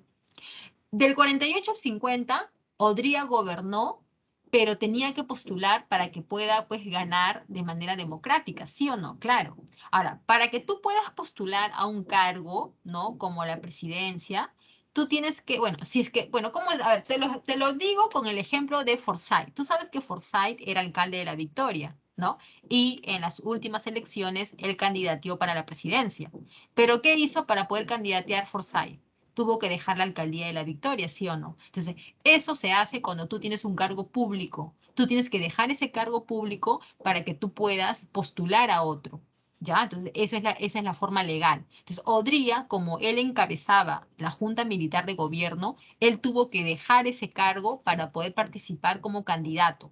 A esa estrategia política se le llama bajada al llano. ¿Ya? Esa bajada al llano la han hecho muchos candidatos, muchos presidentes, para poder tomar el poder de forma democrática. Odría gana en el año 50 y su gobierno es un gobierno también muy rígido, autoritario, represivo y corrupto, ¿ya? El gobierno de Leguía, el gobierno de Odría, tú lo puedes resumir en 3 palabras. Número 1, es un gobierno autoritario, represivo. Número 2, es un gobierno corrupto. Y número 3, es un gobierno populista, ¿ya? Son las 3 características que le dan de apelos a este gobierno. Hay una ley que es lo mismo que la ley de emergencia, pero con otro nombre. Es la ley de seguridad interior, con la cual se persigue a los apristas, a los comunistas y también a los opositores del gobierno. ¿Ya? Los opositores también. Hay una caricatura de la revista Jimolido donde tú ves a Odría persiguiendo con su mazo a Aya de la Torre. Durante como 3 o 4 años, Aya de la Torre se escondió en la Embajada de Colombia y no salió de allí ni un día ni una hora, porque si Aya de la Torre salía, eso nos podría traer problemas, porque el presidente Odría había puesto frente a la embajada oficiales para que lo vigilen las 24 horas con la orden de que si Aya de la Torre salía por la ventana, salía por la puerta a comprarse unos cigarrillos a la esquina, le dispararan para, pues tú sabes, ¿no? Matarlo. Entonces, esos jóvenes nos tuvo en una situación tensa con el gobierno de Colombia porque su embajada, pues, es lo mismo que Colombia. O sea, si tú entras a la embajada y pides asilo a la embajada, es como si tú estuvieras en Colombia. Y lo mismo pasa con cualquier otro país. Es por eso que el difuntito Alan García, tú sabes que él, cuando le estaban pues investigando por un montón de casos de corrupción que tuvo el señor ese, tú sabes que él intentó esconderse en la embajada de Uruguay, me parece, ¿no? Si es que no me estoy equivocando. ¿Y qué crees, pues? ¿Por qué lo hizo? Porque él sabe muy bien que si tú quieres esconderte y como que, digamos que quedarte fuera de la justicia peruana, número 1, puedes irte a otro país, ¿no? Pedir asilo en otro país. O número 2, puedes pedir asilo en una embajada y es lo mismo como si estuvieras en otro país, exactamente lo mismo porque las embajadas son lugares donde el Perú no puede entrar ni su ley ahí tiene pues efecto, ¿no? Se da el voto femenino en las elecciones generales, ¿ya? Eso es un gran logro para las mujeres, pero era un logro, jóvenes, internacional, porque durante esos años, en varios países del mundo, ya se había reglamentado el voto de las mujeres en las elecciones generales. Solamente faltaba el Perú, por así decirlo, ¿ya? Entonces, el presidente Odría va a tener que conceder este derecho a las mujeres. Los provincianos van a comenzar a llegar a Lima y como no saben dónde instalarse, van a tener que irse a las zonas periféricas a poder invadir, ¿no? Y tener algo, ¿no? Entonces ahí comienzan a aparecer pues los distritos de Lima, ¿no? Donde van a recibir a la población provinciana y como tú entenderás, esa gente, pues, ¿no? Lamentablemente no tenía las condiciones de agua y desagüe, una posta, un colegio, ¿no? Un hogar digno, ¿no? Porque sus viviendas eran de estera, bastante precarias. Entonces el presidente Odría, en lugar de asistir a esa gente de manera, pues, digamos, aceptable o como debía haber sido, lo que hacía simplemente era llevarles ayuda, ¿no? Junto a su esposa, la señora María Delgado de Odría, junto a ella aplicaron una política asistencialista. ¿Cómo es eso? Eso es la forma en que los gobiernos te disque ayudan regalándote un tarro de leche con 1 kilo de azúcar y una botella de aceite. Y en realidad tú no quieres eso, ¿no? Tú no quieres una lástima, tú no quieres que te regalen pues un poquito de alimentos. Tú quieres un gobierno que a tus padres le dé un trabajo digno con las condiciones de salud para que tú pues, ¿no? Tú puedas atenderte con un colegio moderno donde tú puedas estudiar y tú puedas tener las oportunidades que cualquier hijo de cualquier persona acá de Lima. Entonces tú no quieres que te regalen algo porque son buenos, tú quieres que el presidente se encargue de tomar las acciones necesarias para que tú puedas salir adelante con tu propio esfuerzo. Entonces, eso muchos gobiernos nunca lo han hecho.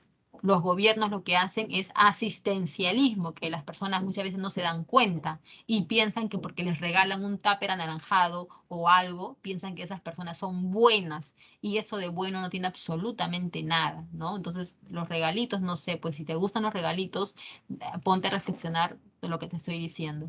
Entonces, el presidente Odría va a aplicar ese sistema asistencialista en esas barriadas que se van a originar y aparece la cultura del cholo, ¿no? El cholo, jóvenes, es aquel mestizo de padres provincianos que llega a Lima y busca superarse, busca tener una carrera en San Marcos, en la uni, busca tener una vivienda digna, busca salir adelante como sus padres no pudieron hacerlo porque no tuvieron oportunidad. Entonces, el cholo es aquella persona que acá en la capital busca, ¿no? Salir adelante por sus propios medios. Y también acá tiene que ver, ¿no? Lo que es la fusión de la cultura, ¿no? Porque el provinciano cuando llega a la capital trae su idioma, su ropa, ¿no? Sus polleras, sus colores, ¿no?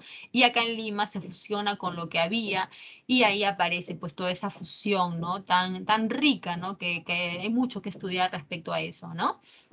Jóvenes, ¿qué más? La misión Klein nos visita, nos recomienda aplicar una economía de tipo liberal, ¿ya?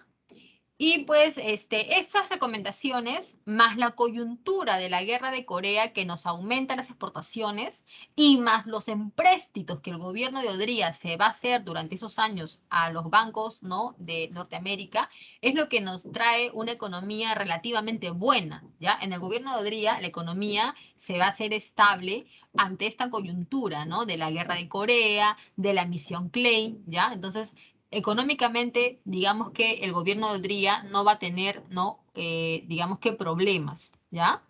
¿Qué más? Jóvenes, antes de terminar con Odría, ya porque ya pasamos a otro presidente, hay que mencionar, chicos, que él va a impulsar muchas obras públicas también. O sea, Odría, su gobierno es de muchas obras públicas. Los estadios, Nacional, el Matute, el de San Marcos, ¿no?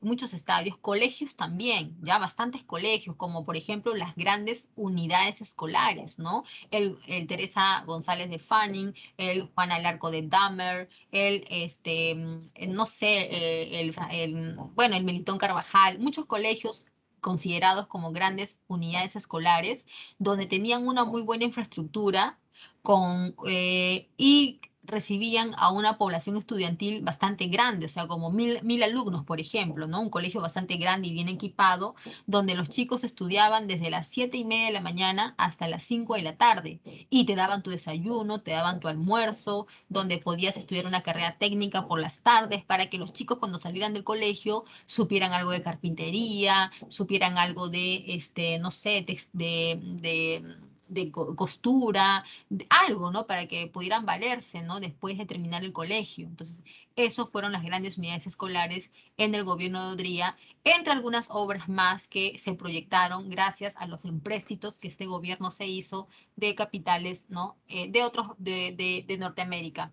El Pacto de Monterrico, jóvenes, es un acuerdo entre Odría y el presidente Manuel Prado Ugarteche, mediante el cual el presidente Prado se comprometió a no investigar los casos de corrupción del gobierno de Odría, porque recuerda que yo te lo dije, el gobierno de Odría fue un gobierno bastante corrupto y por eso tenía que investigársele, pero cuando llegó a la presidencia Manuel Prado no le investigó nada porque llegaron a ese acuerdo secreto, ¿no? Que se conoce como el Pacto de Monterrico. La convivencia. Manuel Prado, después de ser nuestro presidente, se fue a París y durante varios años vivió con su familia en París. Imagínate, ¿no? Que este señor era recontra ricachón que podía vivir en París cuando tú sabes muy bien que en París la vida es bastante cara, ¿no? Ahí es bastante caro vivir y vivir con toda tu familia y de una manera pues así es de una persona que tiene plata. Lo mismo te lo digo por tu difuntito Alan García, que también cuando dejó de ser nuestro presidente se fue a París y vivió ahí y regresó todo viejo y gordo, tú lo sabes, ¿no? Y la gente acá otra vez votó por él. Bueno, son cosas que pasan, ¿no? Otra vez Alan García presidente, wow. Ya, entonces Prado regresa, pero como te lo dije, la gente ya no lo veía bien. Un pata ricachón, frío, déspota, la gente no lo quería. Pero Prado se une a Aya de la Torre y de esa manera logra ganar. Es por eso que los historiadores a su gobierno lo llaman el maridaje, el contubernio o la convivencia. ¿Cómo has cambiado pelona? Ustedes han escuchado ese refrán, ¿no, chicos? Esa frase le cae muy bien a Víctor Raúl Aya de la Torre, porque efectivamente ese señor cambió muchísimo desde que fundó su partido con su libro, pues, El APRA y ¿no? El imperialismo. Aya de la Torre cambió. Ahora, cuando se unió a Manuel Prado, Aya de la Torre decía que el imperialismo no era malo, que el imperialismo era bueno, porque traía trabajo, modernidad, ¿no? Entonces, cambió muchísimo su discurso, pues, ¿sí o no? Claro, de Nicomé Santa Cruz, ¿no? ¿Cómo has cambiado pelona? Porque allá en la Torre cambió totalmente. O sea, antes odiaba el imperialismo yanqui y ahora lo acepta. Ahora cree en el imperialismo que puede generar oportunidad de trabajo, modernidad, la educación. Cambió muchísimo su discurso y eso le trajo muchos enemigos. La gente de su propio partido no van a estar de acuerdo con él y se van a separar. El APRA se va a dividir. Hay una facción que se va a llamar el APRA Rebelde, que va a estar impulsada por su sobrino Luis de la Puente Uceda. Este señor Luis de la Puente Uceda, que va a crear el APRA Rebelde, años más adelante se va a convertir en el Movimiento de Izquierda Revolucionaria, el famoso MIR, en el gobierno de Belaúnde. Entonces, esa es la evolución del APRA, ¿no? Desde cuándo se creó hasta cómo pues llegó, ¿no? A cambiar su pensamiento en los años 60. La Revolución Cubana estalla y triunfa, como tú sabes, la Revolución Cubana triunfó en el año 1959. El gobierno norteamericano, por temor a que la Revolución Cubana influya en Sudamérica, ¿no?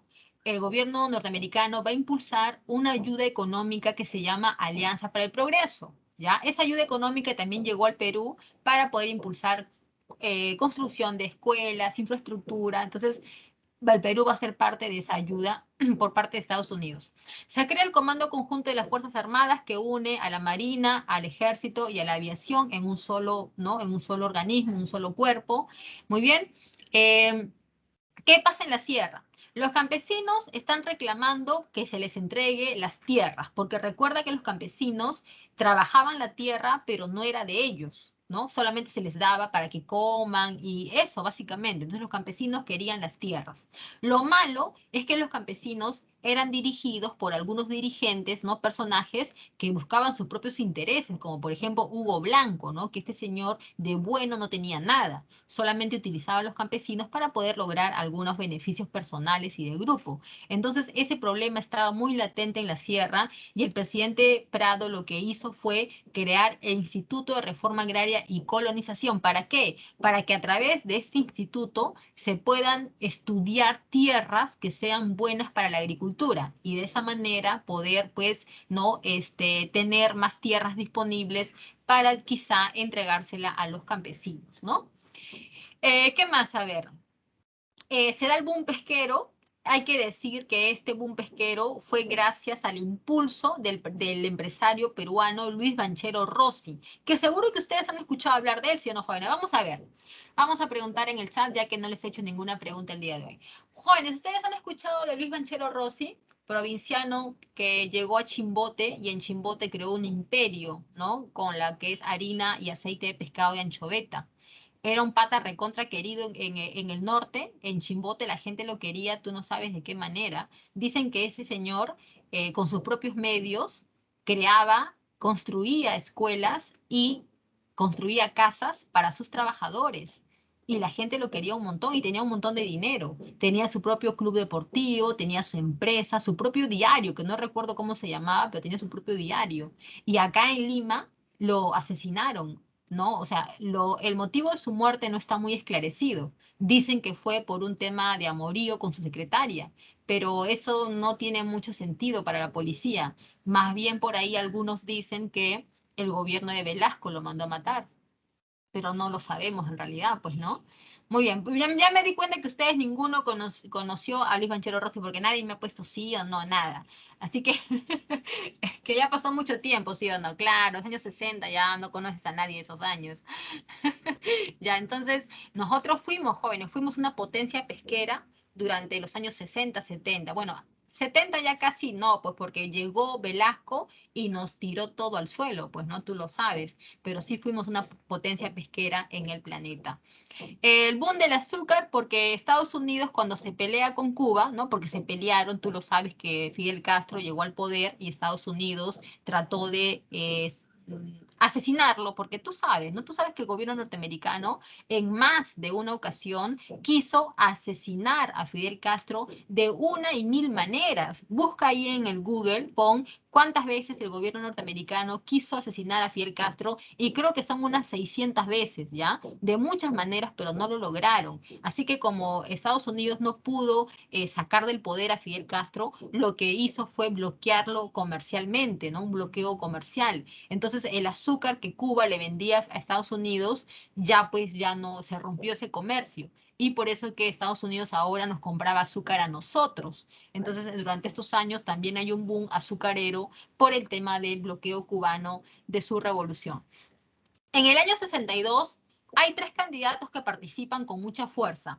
Acción Popular con Fernando Belaúnde Terry, Unión Nacional Odrioísta con Manuel Odría y Partido Aprista con Víctor Raúl Ayala Torre. Ninguno de los tres ganó porque les faltó votos para poder llegar a lo que el Congreso pide. Así que la situación se puso en manos del Congreso. Se rumoreaba que el APRA y Odría se iban a unir para poder ganar. Y de esa unión, quien iba a gobernar iba a ser Ayala Torre. O sea que por primera vez en la historia peruana, el APRA iba a llegar al poder. Los militares, para evitar que el APRA gane, van a dar un golpe de Estado al gobierno de Manuel Prado Ugarteche. Así que se forma la Junta Militar de Nicolás Lingley, ¿ya? Y Ricardo Pérez Godoy, y este gobierno provisional de tan solo un año va a sentar las bases para una futura reforma agraria, ¿ya? Porque déjame decirte que en ese sentido los militares eran mucho más conscientes que los civiles. Los militares se daban cuenta de que en la sierra había un problema muy agudo que si no se hacía nada al respecto podía acabar en algo mucho peor. Así que los militares van a sentar las bases para, ¿no? de la ley de la reforma agraria y van a convocar elecciones en el año 63. ¿Quién es el ganador? El señor Fernando Belaúnde Terry con su partido Acción Popular.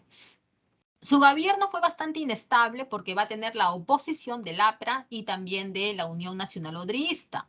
Va a tener que unirse, va a buscar apoyo, ¿no? Va a buscar apoyo del Partido Demócrata Cristiano. El Partido Demócrata Cristiano es el partido fundado por Lucho Bedoya Reyes, ¿ya? Que actualmente es el PPC, Partido Popular Cristiano, que alguna vez tuvo como candidata a la señora Lourdes Flores Nano, ¿no? Que participó más de una vez a la presidencia.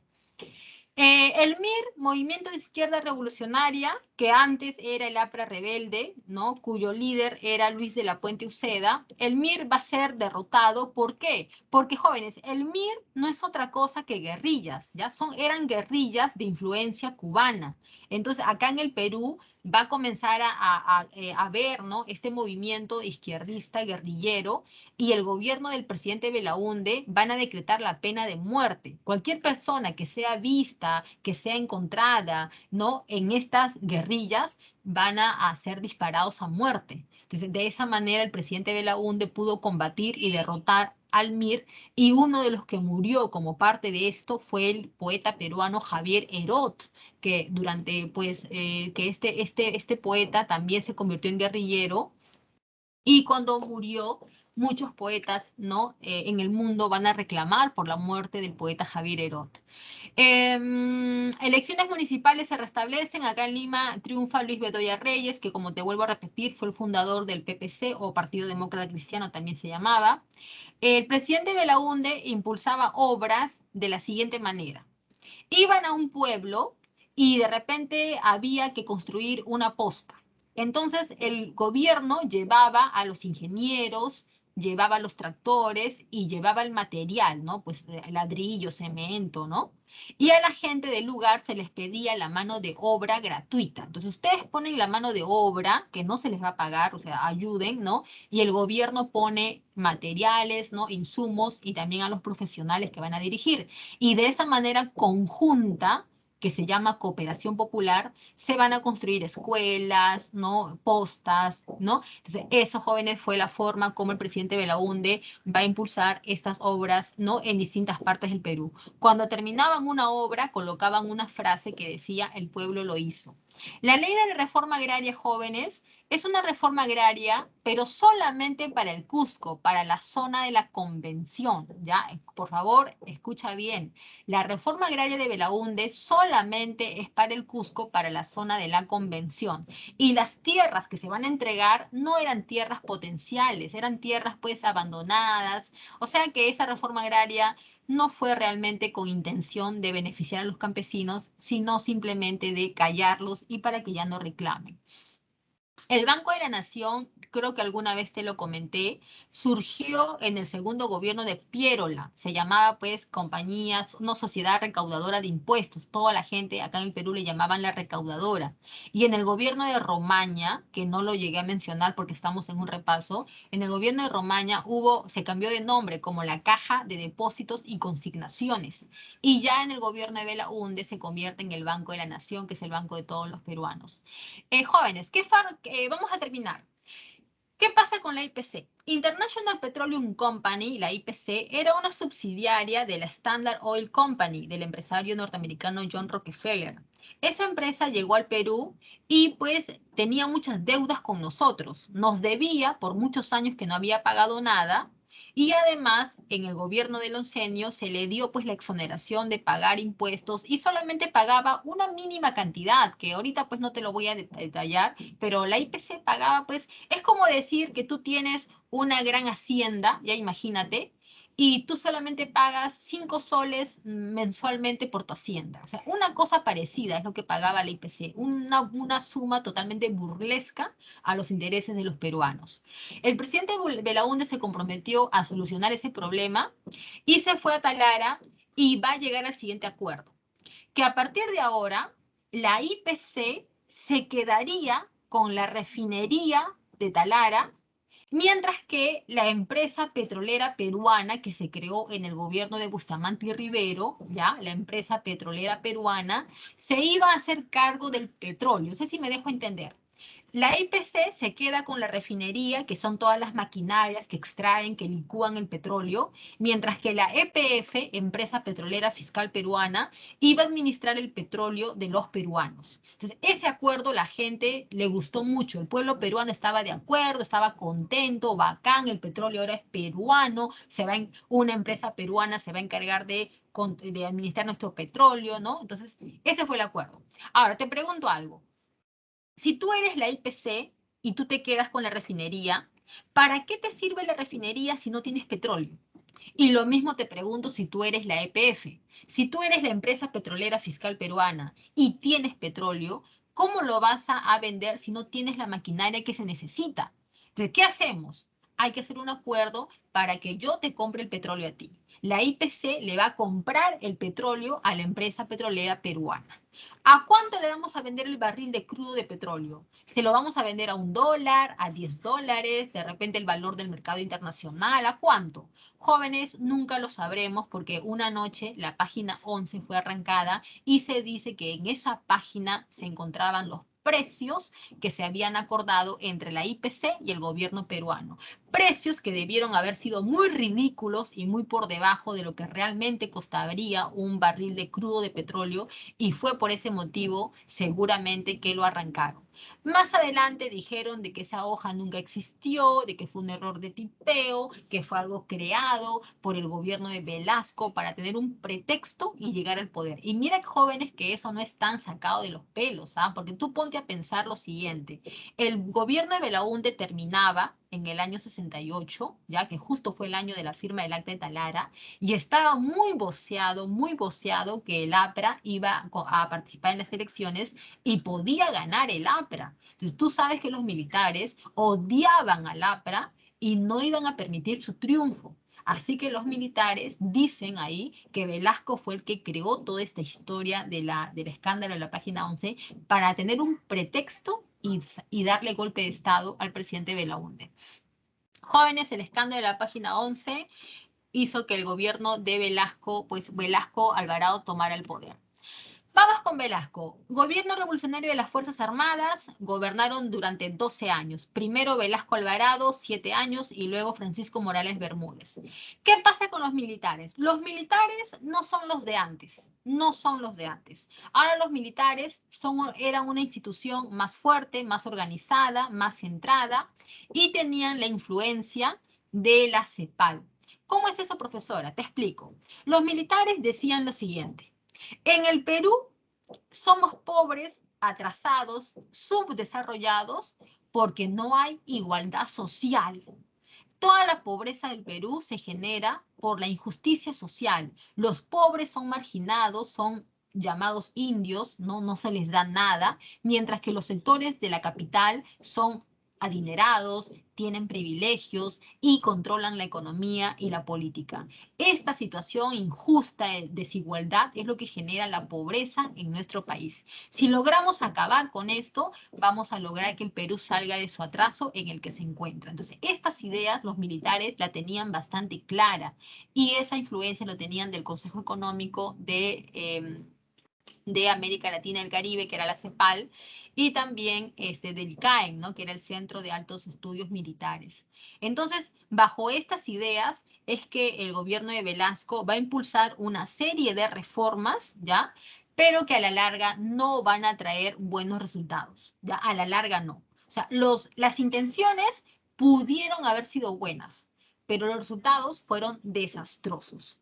Modernizar el Estado mediante reformas nacionalistas, antioligárquicas, de forma autoritaria, porque todo esto, jóvenes, se hace de forma autoritaria. O sea, el presidente Velasco va a expropiar empresas y las va a convertir en empresas peruanas. Supongamos un ejemplo para que tú te hagas toda la idea. Tú tienes una empresa, pero tú no eres peruano. Imagínate que tú eres alemán o tú eres norteamericano. Y tienes una empresa en el Perú de que exporta azúcar, ¿no? Que es una de las más, ¿no?, ranqueadas. Viene el presidente Velasco y te quita tu empresa. Y a ti te saca del país, te bota, ¿no? ¿Sabes qué, gringuito? Te me vas, ¿no? Entonces te quita tu empresa. Con esa empresa que te ha quitado, el presidente Velasco crea una empresa peruana que reemplaza la tuya. Tu empresa se llamaba, bueno, Sugar Mining Corporation, no sé, ¿no? Entonces, ahora tu empresa se va a llamar, Azúcar Perú, ¿no? Algo así. Porque Velasco, jóvenes, exactamente eso es lo que hace. Expropia y estatiza muchas empresas de dueños extranjeros y las convierte en empresas peruanas. Entel Perú, Cider Perú, Electro Perú, Minero Perú, Pesca Perú, Electro Perú, Petro Perú y muchas más. Ahora, pregunta.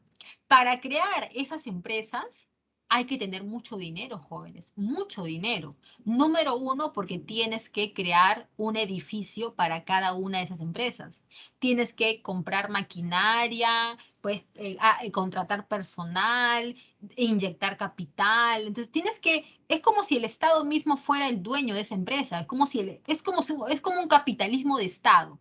Porque en lugar de que el empresario haga todo esto, ¿quién lo hace? El Estado peruano. Vamos a poner un ejemplo. Petro Perú.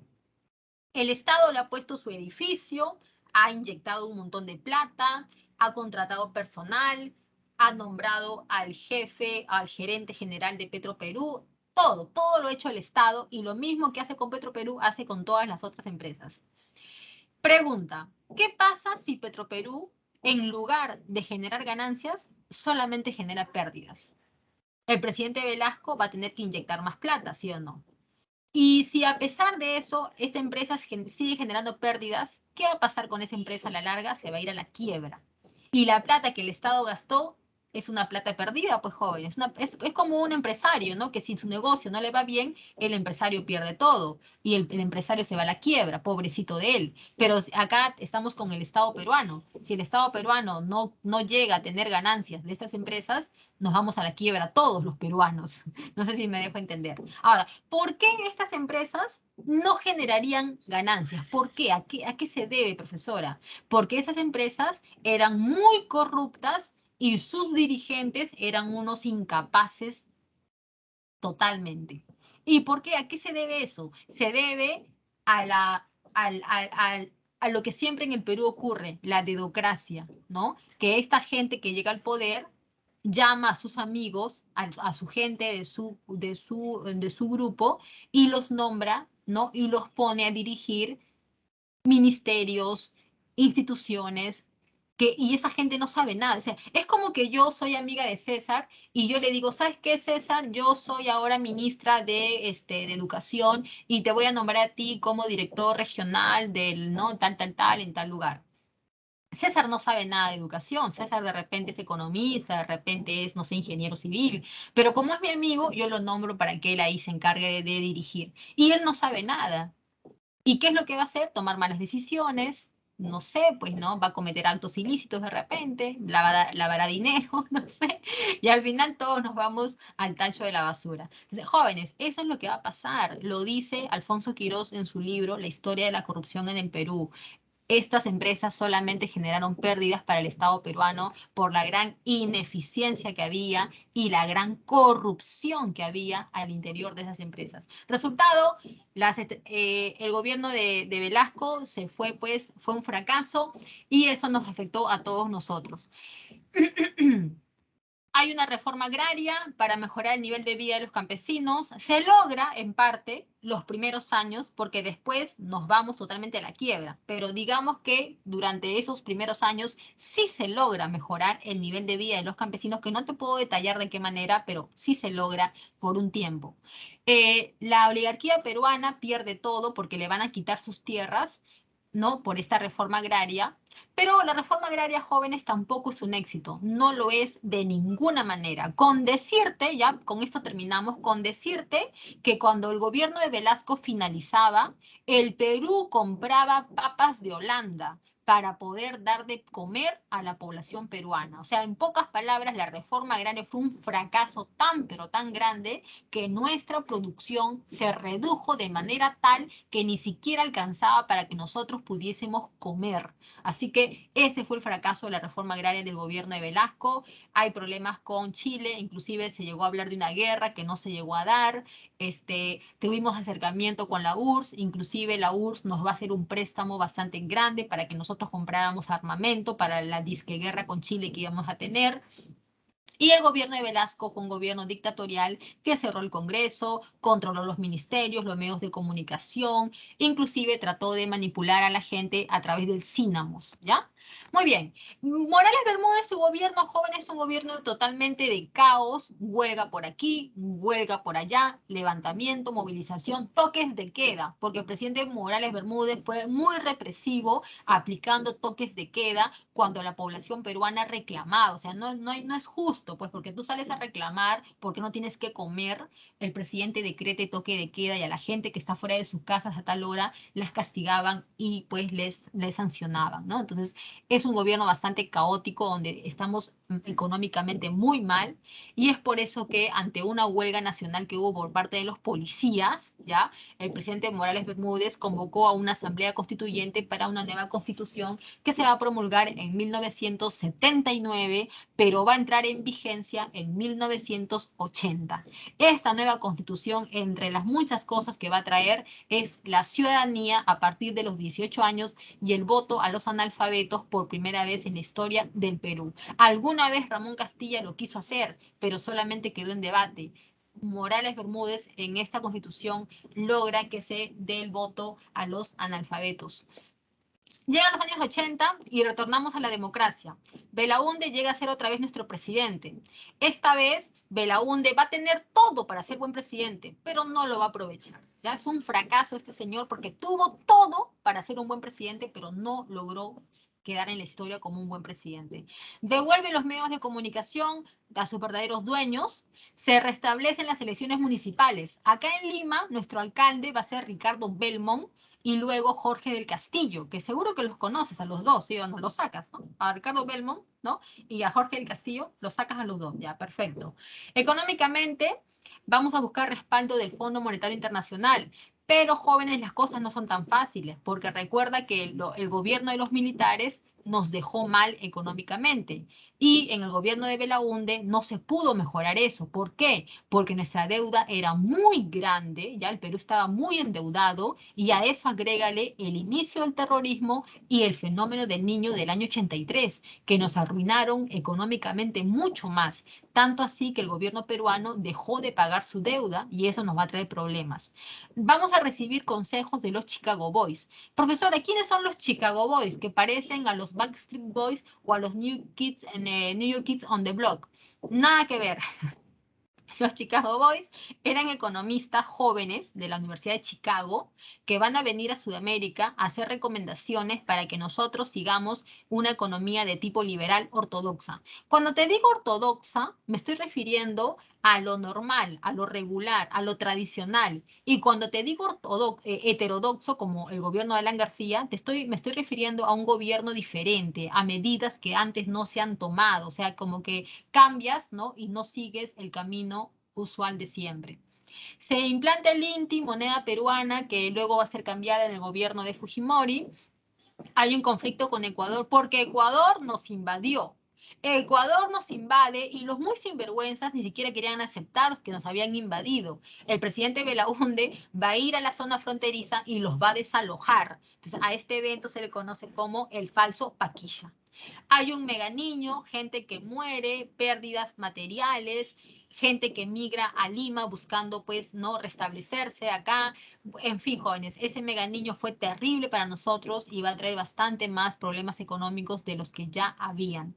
En el año 1980, en un pueblito de Ayacucho llamado Chuschi, un grupo de campesinos van a atacar las ánforas impidiendo las elecciones. El pueblo peruano, el gobierno de Belaúnde, pensaron que se trataba de unos campesinos ¿no? que están reclamando, como muchas veces hubo, ¿no? Pero en realidad se trataba del primer accionar del Partido Comunista Peruano Sendero Luminoso, liderado por el profesor de Ayacucho, Bimael Guzmán Reynoso. Este accionar al terrorismo fue el primero de los muchos que van a venir después. Jóvenes, un poquito detallarles el accionar del Sendero Luminoso, no tenemos tiempo, les voy a pedir que lo traten de buscar en internet, ¿ya? Pero va a causar muchas muertes y destrucción el terrorismo del año 80 hasta el año 92, cuando va a ser atrapado su líder en la Operación Victoria. Alan García llega al poder en el año 85, aplica medidas económicas de tipo heterodoxa, porque dice que sus medidas son diferentes al resto, ¿no? ¿Qué hace el señor?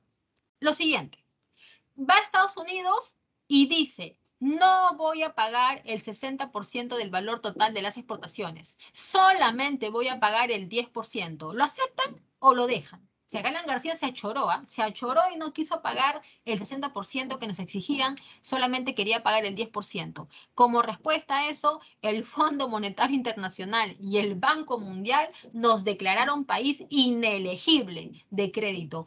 Banqueros del mundo, no vayan al Perú y no le presten plata. Es un país que no paga su deuda. Son unos sinvergüenzas que no pagan su deuda. Empresarios del mundo, no inviertan en el Perú porque ese país no genera confianza porque no paga. Nos aislaron del sistema financiero mundial por Alan García. Llegó al Perú, aplicó control de precios, congeló salarios, bueno, duplicó salarios, creó el dólar MUC para los empresarios, aunque en realidad solamente fueron 12 los empresarios que se beneficiaron con el famoso dólar MUC, ¿ya?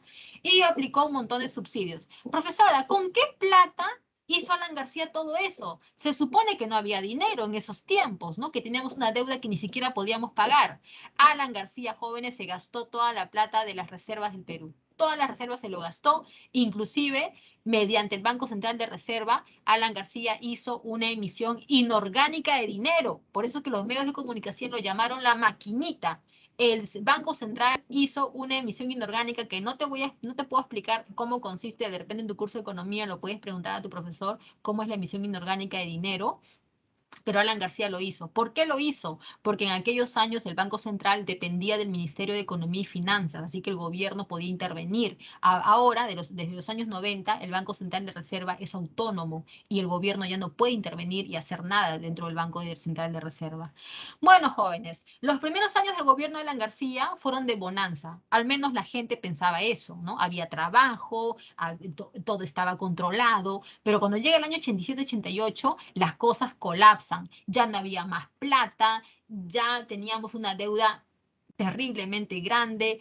Y ahí vienen los problemas. Largas colas, la gente no tenía que comer, no había empleo, el terrorismo que había llegado a Lima era otro problema, así que jóvenes, todo se convirtió en un caos y la inflación subió hasta 7000%, a lo cual se le ha considerado como una hiperinflación. Dicen jóvenes, dicen, mira como dato, que la palabra hiperinflación fue creada en el mundo para poder catalogar a la inflación del gobierno de Alan García. Creamos esa palabra nosotros y tuvimos el récord alguna vez en la historia, ¿no? Sobre este tema. Jóvenes, Alan García quiso agarrarse la plata de los bancos, ¿no? Mediante, pues, la estatización de la banca, pero los empresarios, a través del FREDEMO, van a impedir esta toma de los bancos por parte de Alan García. El MRTA y el Sendero Luminoso comienzan a hacer sus acciones acá en Lima, con bastante éxito, por cierto, porque cada vez van a crecer más. Una cosa buena de Alan García es que va a reformar a la policía, ahora se va a crear la PNP. Ahí tiene toda una historia, jóvenes, con respecto a la Policía Nacional. En el multichat pueden preguntar eso, ¿no? ¿Cómo era el tema de la Policía Nacional y por qué la reformaron? Aparecen los comandos paramilitares como Rodrigo Franco. Déjame decirte una cosa, estos comandos paramilitares, en lugar de atrapar a los verdaderos terroristas, mataban a gente inocente, ¿ya? Y hay en el gobierno de Alan García y en el gobierno de Belaunde, hay bastante lo que es violación a los derechos humanos, ¿ya? La matanza de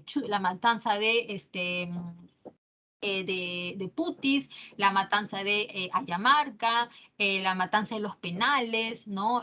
Acobamba, son bastantes matanzas que van a haber por parte del gobierno, ¿no? A gente inocente. Jóvenes, termina el gobierno de Alan García bastante mal, pésimo, y en el año 90 Fujimori le gana al novelista Mario Vargas Llosa. ¿Cómo le ganó? Porque Fujimori dijo, si llego a ser presidente no voy a hacer el shock. Y Vargas Llosa dijo, bueno, yo sí voy a hacer el shock.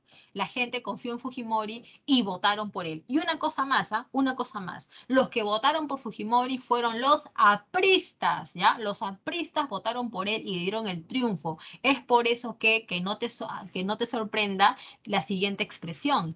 El aprismo creó al fujimorismo. ¿Ya, jóvenes? Se pone en práctica el shock, que la gente lo conoce como el Fujishock, y básicamente, jóvenes, es para reducir la gran hiperinflación que había en el Perú. ¿De qué manera? Eliminó dólar MUC, cambió la moneda, congeló salarios, eliminó subsidios, eliminó control de precios, y esos jóvenes, a la población peruana le afectó muchísimo, jóvenes, muchísimo, porque muchas familias se fueron a la ruina, perdieron sus ahorros y no había que comer. El Fujishock nos tocó bastante fuerte, pero los resultados a la larga fueron buenos. A la larga, más o menos por el año 2000, ahí van a verse los resultados, cómo van a llegar. Se privatizan empresas, lo cual también es muy criticado, porque se van a privatizar, se van a vender a precios de remate totalmente, ¿ya? Eso es algo que se critica mucho a Fujimori.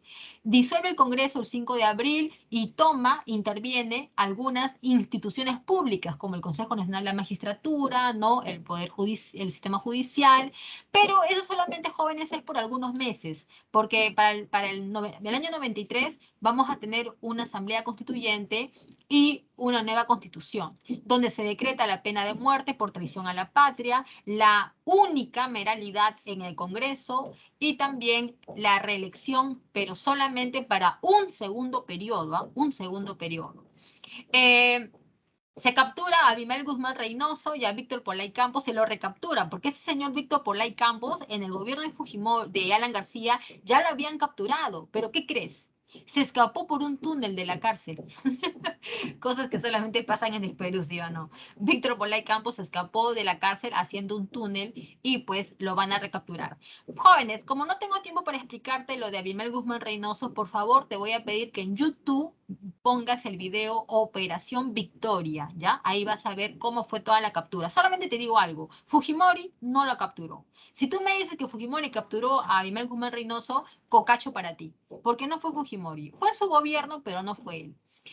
Jóvenes, Fujimori, pues como tú sabes, todo su gobierno fue una corrupción generalizada, ¿no? Liderada por su asesor y jefe del CIM, Vladimiro Montesinos. Todo eso se puso en descubierto en el año 2000, cuando Fernando Olivera vendió a los medios de comunicación un video donde en la sala del CIN se veía a Alex Curi recibiendo plata de Vladimiro Montesinos. Fujimori viajó a la cumbre de la PEC y desde Japón mandó un fax con su renuncia. El Congreso peruano no lo aceptó, lo van a declarar inmoral, ¿no? De capacidad inmoral permanente.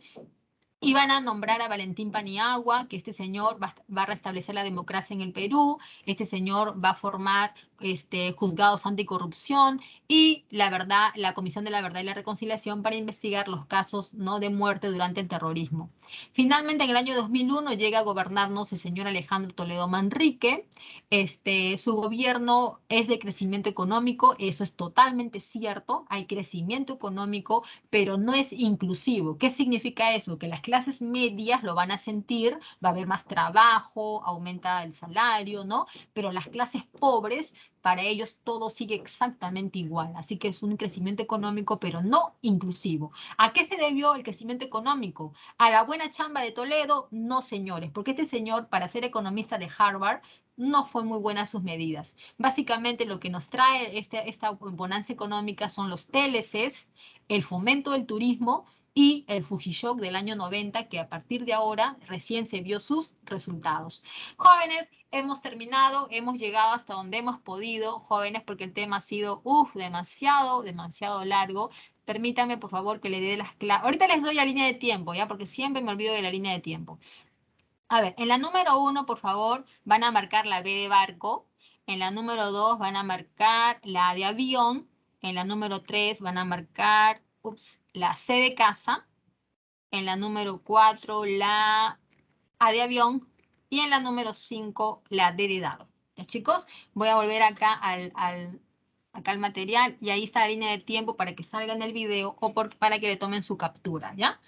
Jóvenes, nos despedimos. Vamos a dejar de compartir de una vez. Voy a tomar la captura. Ya está, le tomé la captura, dejo de compartir. Y jóvenes, nos despedimos. Solamente les voy a 3 cosas les voy a decir. La primera es que les agradezco mucho por haber estado acá todas las mañanas escuchando mi clase. Espero que hayan aprendido un poquito, aunque sea. Sean profesionales de vocación, no traten de, no sé, que les impongan lo que ustedes quieran estudiar, porque al final van a ser profesionales sin vocación, y eso es lo que no queremos en nuestro país. Queremos gente que quiera que le guste lo que hace. No queremos tener doctores molestos que tratan mal, ni ingenieros creídos, ni abogados prepotentes. No queremos nada de eso. Y número dos, chicos, sean buenos ciudadanos, pues no sean gente corrupta, porque eso tenemos todos los días, a cada rato y en todos lados. Si no queremos corrupción, no queremos nada de eso. Sean personas limpias, honestas, decentes, ¿no? Porque finalmente eso es lo que se busca dentro de la sociedad. Gente buena, gente que sea trabajadora y que aporte con algo, no más bien que genere más problemas. Ya, así que les vaya bien, chicos. De repente nos vemos una próxima por ahí, de repente, no sé, pero de todas maneras es un hasta luego y les deseo lo mejor a cada uno de ustedes. Ya, chicos, cuídense mucho, estudien y hasta pronto. ¿Ya? Chao, chicos lindos. Nos vemos. Hasta luego.